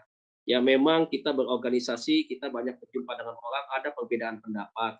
Kadang-kadang ya ada ujian-ujian yang memang Tuhan lihat Tuhan izinkan terjadi untuk memperbesar kapasitas iman kita. Jadi kalau kita senantiasa mengandalkan perasaan kita orang yang bapak di dalam dunia pelayanan, kita akan menjadi bonsai. Kita nggak akan pernah bisa bertumbuh. Ingat, Kristen bonsai itu adalah Kristen pajangan yang dilihat orang doang. Ya, kelihatannya indah, tetapi dia tidak berbuah. Mau yang mana? Mau yang besar berbuah atau yang kecil hanya jadi tontonan orang saja. Begitu. Enggak masalah. Bonsai itu harganya tinggi atau harganya mahal. Tapi kan tidak semua bonsai juga harganya mahal. Tetapi buah yang besar, buah yang tidak punya nilai yang mahal, tetapi dia bisa memberi makan banyak orang. Bisa memberikan nutrisi, vitamin buat banyak orang. Hidupnya berdampak. Bonsai hanya dipandang sebagai sebuah keindahan, sebuah seni. Ya, jangan jadi Kristen yang bonsai karena Tuhan sudah bilang saudara harus berbuah. Yang kelima, hamba Tuhan harus melaksanakan setiap keputusan dan tindakan dengan penuh hikmat. Lagi-lagi hikmat, hikmat, hikmat, hikmat. Ya, saudara belajar untuk mendapatkan hikmat. Alkitab bilang dari mana datangnya hikmat? Dari hikmat itu datangnya dari Tuhan. Ya, pikiran Kristus, ide-ide, gagasan, pengenalan yang benar, konsep berpikir yang sesuai dengan kerajaan Allah itu kita dapatkan dari hubungan pribadi kita dengan Tuhan. Poin yang kelima, untuk kita melakukan ini semua, maka bangun komunikasi kita dengan Tuhan. Bangun keintiman dengan Tuhan. Saudara harus semakin intim, semakin intim, semakin intim, semakin intim. Jangan semakin melihat dunia ini yang tidak ada kepastian, yang tidak menentu ini, iman saudara ke depan jadi bosan. Semakin kecil, semakin kecil, semakin kecil, semakin kecil. Ya turun semua tuh. Nah, gimana cara ngangkatnya lagi? Udah ketinggalan. Apalagi ketika Tuhan Yesus datang, kita ketinggalan. Nah, kita down. Jangan down dong. Kita harus naik dong. Ingat, kalau kita ada di bawah, kita tidak bisa melihat dunia ini secara perspektif dengan secara luas. Tapi kalau saudara naik terus sampai ke puncak yang tertinggi, saudara akan melihat bagaimana dunia itu begitu luas, dunia itu begitu indah. Dan ketika saudara sampai ke puncak, itu adalah titik perjuangan Anda. Saudara, iman kita dibangun untuk kita semakin naik, semakin tinggi. Kita punya simbol sebagai Raja Wali. Raja Wali adalah burung yang paling perkasa. Dia bisa terbang tinggi. Dan dia bisa memandang ke bawah dengan berbagai pemandangan yang bisa dia lihat. Kenapa? Karena dia selalu ada di atas dan dia tidak mau turun ke bawah. Yang sudah ada di atas, jangan turun. Yang sudah ada di atas, kau harus semakin naik sampai ke puncak. Sampai kapan kita naik ke puncak? Sampai kita menutup mata kita. Di dalam dunia pelayanan, di dalam etika yang kita kembangkan adalah bagaimana kehidupan kita berkenan di hadapan Tuhan secara etika, kemudian kita juga berkenan bagi setiap orang. Nah, malam hari ini kita belajar Bapak Ibu. Ini bukan khotbah, ini adalah bagian daripada rangkuman pengajaran kita tentang etika di dalam pelayanan. Bahwa etika di dalam pelayanan perlu kita bangun, perlu kita jaga. Kita harus saling menghormati satu dengan yang lainnya. Kita harus menghargai siapapun yang ada di dalam komunitas kita. Itu adalah keluarga kita. Dia adalah cici kita, dia adalah koko kita, dia adik kita, dan dia juga mungkin orang tua kita. Mari kita bangun hubungan itu. Kita berkeluarga di dalam Tuhan, kita bersaudara di dalam Tuhan, tidak ada boleh konflik. Biasanya organisasi mau besar, itu dihantam dengan konflik. Dibikin ribut dalamnya. Kenapa bisa begitu? Ada yang lengah. Bisa saja dia lagi ada masalah, dia tidak berdoa, iblis masuk cepat-cepat, bawa efeknya untuk menghancurkan konflik organisasi itu. Kebanyakan saya lihat seperti itu. Dan kebanyakan mereka yang menjadi penyebab konflik, akhirnya di luar saudara hidup mereka hancur-hancuran. Mereka nggak dipakai Tuhan di dalam pelayanan. Ayo. Sebelum terjadi sesuatu, mari kita pegang etika. Kode etik kita sebagai hamba Tuhan. Karena ketika satu kali kita melanggar dari apa yang sudah kita sepakati, contohnya seperti Raja Saul, maka apa yang terjadi? Roh Tuhan undur dari Saul. Karena hidupnya tidak beretika dan moralitasnya sangat rendah. Dan saudara lihat hidupnya setelah Tuhan, roh Tuhan undur daripada dia. Hidupnya di dalam kebencian, ambisi, kemarahan, segala macam itu menguasai hidup. Bagaimana dia bisa menjadi satu pribadi yang berdampak? Nah, kalau sudah berdampak kali ini, belajar hati-hati kita tidak jatuh. Ya, etika Kristen malam hari ini sampai di sini pembahasannya Bapak Ibu Saudara. Terima kasih buat perhatian Bapak Ibu semua. Saya lagi mohon maaf dengan statement yang mungkin agak keras saya sampaikan, tapi inilah pengajaran. Ya, cara saya mengajar seperti ini. Tolong dipahami, dimengerti. Ya, saya mengajarkan tanpa maksud tertentu, tanpa ada pesan.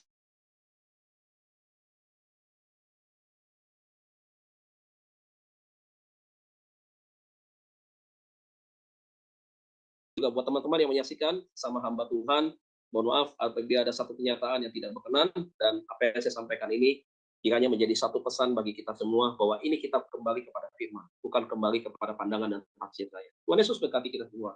Amin. Untuk sekali temanya tadi Pak mengenai pemaparannya memang sangat padat pelajarannya karena ini memang Bapak biasa ngajar di kampus ya. Dan by the way, ngomong-ngomong ada murid Bapak yang Bapak ajarkan di kampus KB, dia mengirimkan salam namanya Pak Benris ya, itu adalah orang satu kampung saya. Dia bilang wah ini Bapak ini bagus mengajarkan mengenai konseling katanya gitu. Saya bilang, oh iya masuk dong. Tapi dia ada pelayanan juga. Dia melayani di tempat lain tadinya gitu. Jadi dia nggak bisa masuk, nggak bisa join. Nah, tadi Pak mengenai pelajaran ini sangat bagus sekali topiknya. Saya catat, saya sudah lengkap catatnya, saya tinggal email ke tempat saya dan tinggal saya print nanti. Jadi supaya bisa saya baca ulang-ulang gitu. Nah, ini mengenai etika pelayanan ini yang tadi Bapak pertama sekali katakan itu adalah satu anugerah. Saya merasakan bahwa memang betul Pak, tidak semua orang bisa mendapatkan pelayanan. Mungkin mereka mau tapi nggak ada wadahnya, nggak ada komunitasnya. Atau juga mungkin ada yang mau tapi dia tidak punya potensial, tidak punya kemampuan, ya. Dia tidak bisa melayani. Banyak alasan orang-orang yang tidak bisa melayani begitu. Nah, saya punya pengalaman yang sangat menyedihkan sekali di Amerika ini. Di dalam dalam gereja itu ada komsel. Bapak biasa komsel atau apa saya nggak tahu karena setiap gereja itu kan beda-beda ya Pak ya. Ada komsel, ada sel group, terus ada apalagi namanya. Nah ini di komsel gitu. Nah di komsel ini ada seorang ibu ya. Ibu ini apa namanya? sedikit kecewa dia dengan pemimpin di dalam satu wadah kaum wanita gitu, sehingga dia bilang wah saya nggak mau lagi datang ke sana, nggak mau melayani lagi gitu. Nah itu saya waktu itu pas lagi kuliah, lagi belajar di Amerika ini. Nah, waktu saya kuliah begitu, saya berbicara kepada dosen saya mengenai sikap ibu ini, gitu kan. Nah, dosen saya mengatakan bahwa inilah katanya anak-anak Tuhan banyak sekali mereka mau melayani, tapi tidak mempersiapkan diri dengan benar. Jadi pelayanan itu mereka pikir main-main gitu loh. Sesuka, jadi membawa perasaan. Nah, kebetulan waktu itu saya juga sekolah yang Bapak tahu, saya pernah kasih tahu saya belajar power karakter ya Pak ya.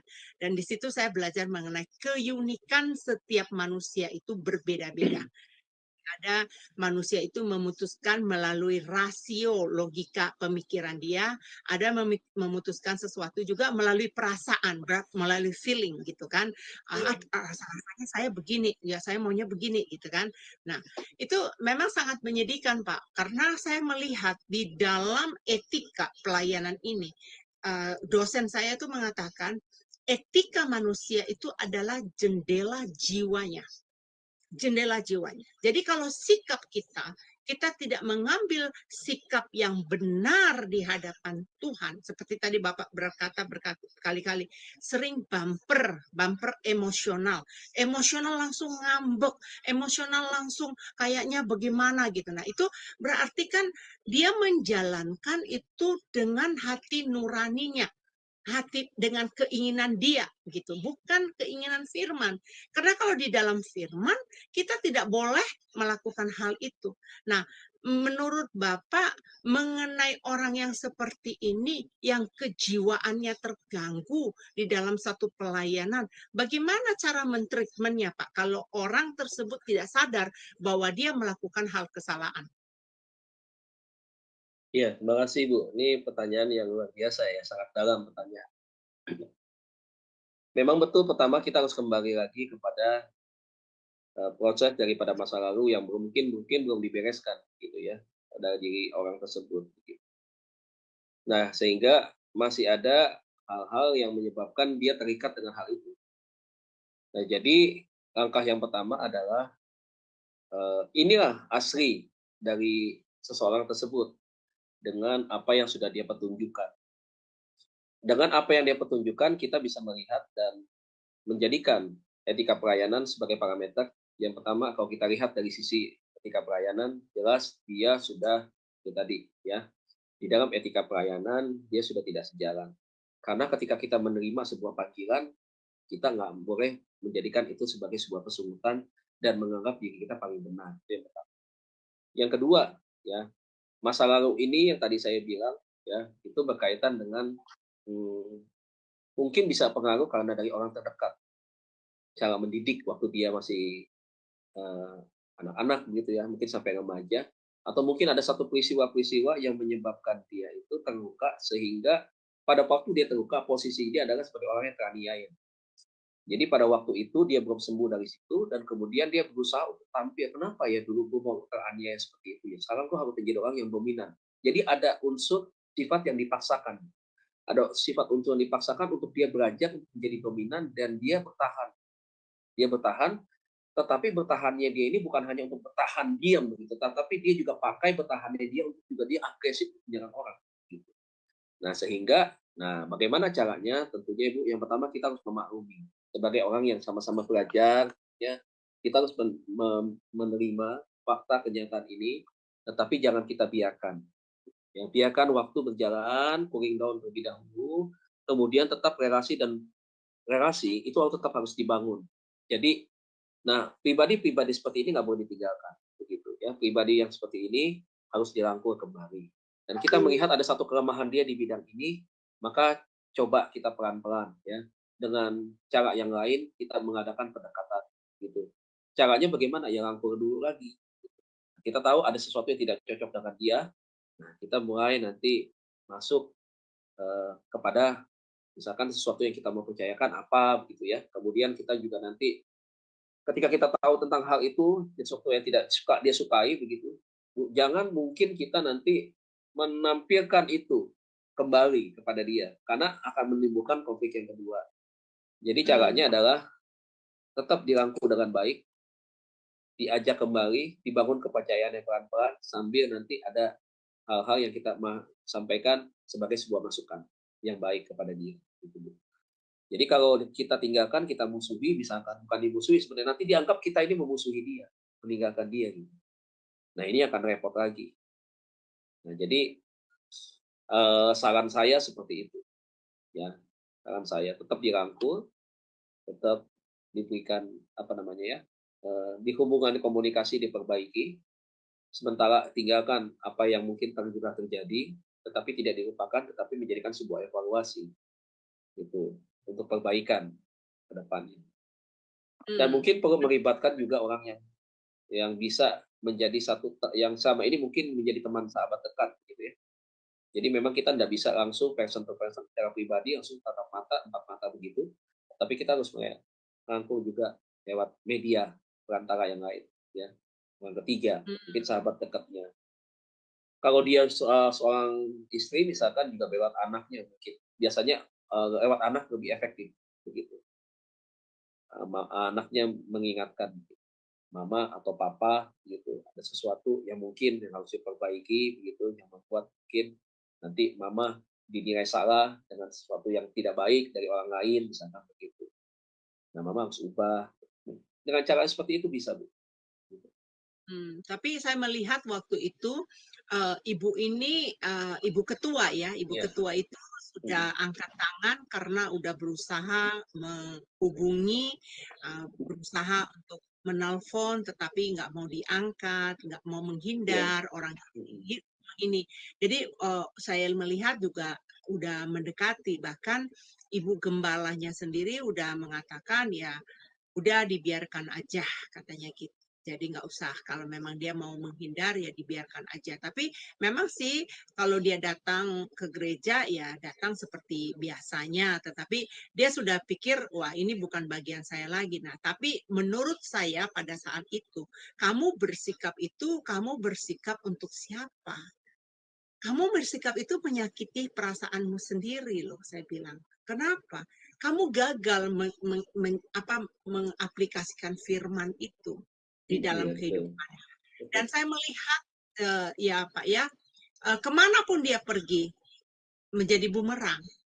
Ke sana kemari dia nggak cocok, ke sana kemari nggak cocok gitu. Jadi memang orang yang picik ya Pak ya, nggak mau terbuka untuk mendapatkan pendapat. Jadi dia selalu berasumsi dengan ininya sendiri. Jadi memang sih itu yang di power karakter memang mengatakan orang-orang yang sudah solusi ditutup ya, maksudnya udah terkepung dengan hal itu, mereka sudah pemikiran sendiri. Jadi kalau mau dimasukin juga sulit mereka untuk menerima gitu. Nah, alangkah sangat disedihkan sekali karena apa? Orang ini bukan Kristen yang baru, Pak. Orang Kristen yang cukup lama. Ya, cukup lama. Bahkan dia sebagai pemimpin juga di dalam bidang yang lain gitu. Tetapi ya menggagalkan visi membangun karakter itu. Jadi banyak sekali saya melihat Pak, mereka pikir membangun karakter itu untuk orang lain. Banyak sekali yang saya lihat. Mereka mengira, oh gue membangun karakter untuk orang lain. Padahal salah. Membangun karakter itu adalah untuk diri sendiri. Supaya apa? Supaya kita indah di pandangan Tuhan. Benar nggak Pak? Iya, betul. Itu memang begitu. Iya. Iya.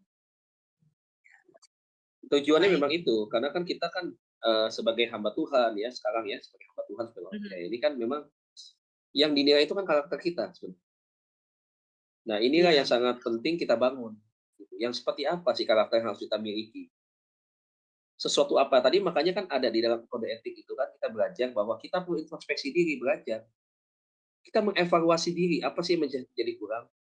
Kalau ada sesuatu yang kurang hari ini, yang akhirnya merasa diri kita ini akhirnya contoh di dalam kehidupan ya, kita berhubungan dengan sesama misalkan, ada hal-hal yang tidak disukai orang-orang lain, berarti kan sesuatu kekurangan.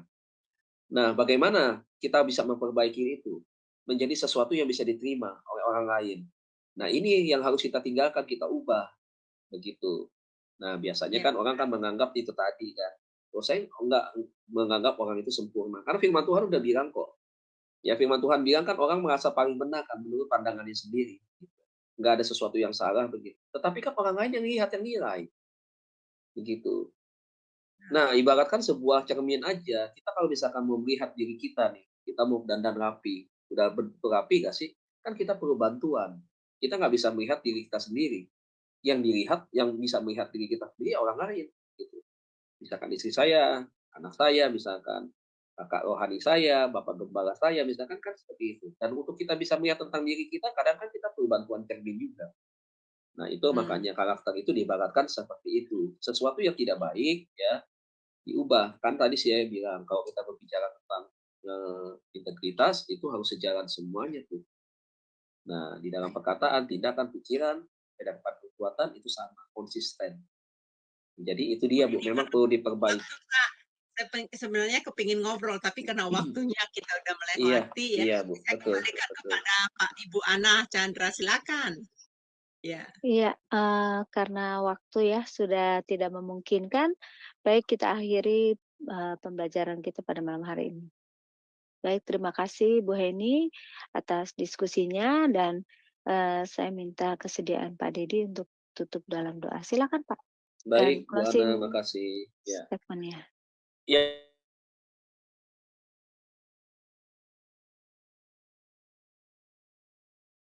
Ya, Bapak Ibu, inilah pelajaran etika Kristen. Jika ini kami akan bisa melanjutkan kisah waktu.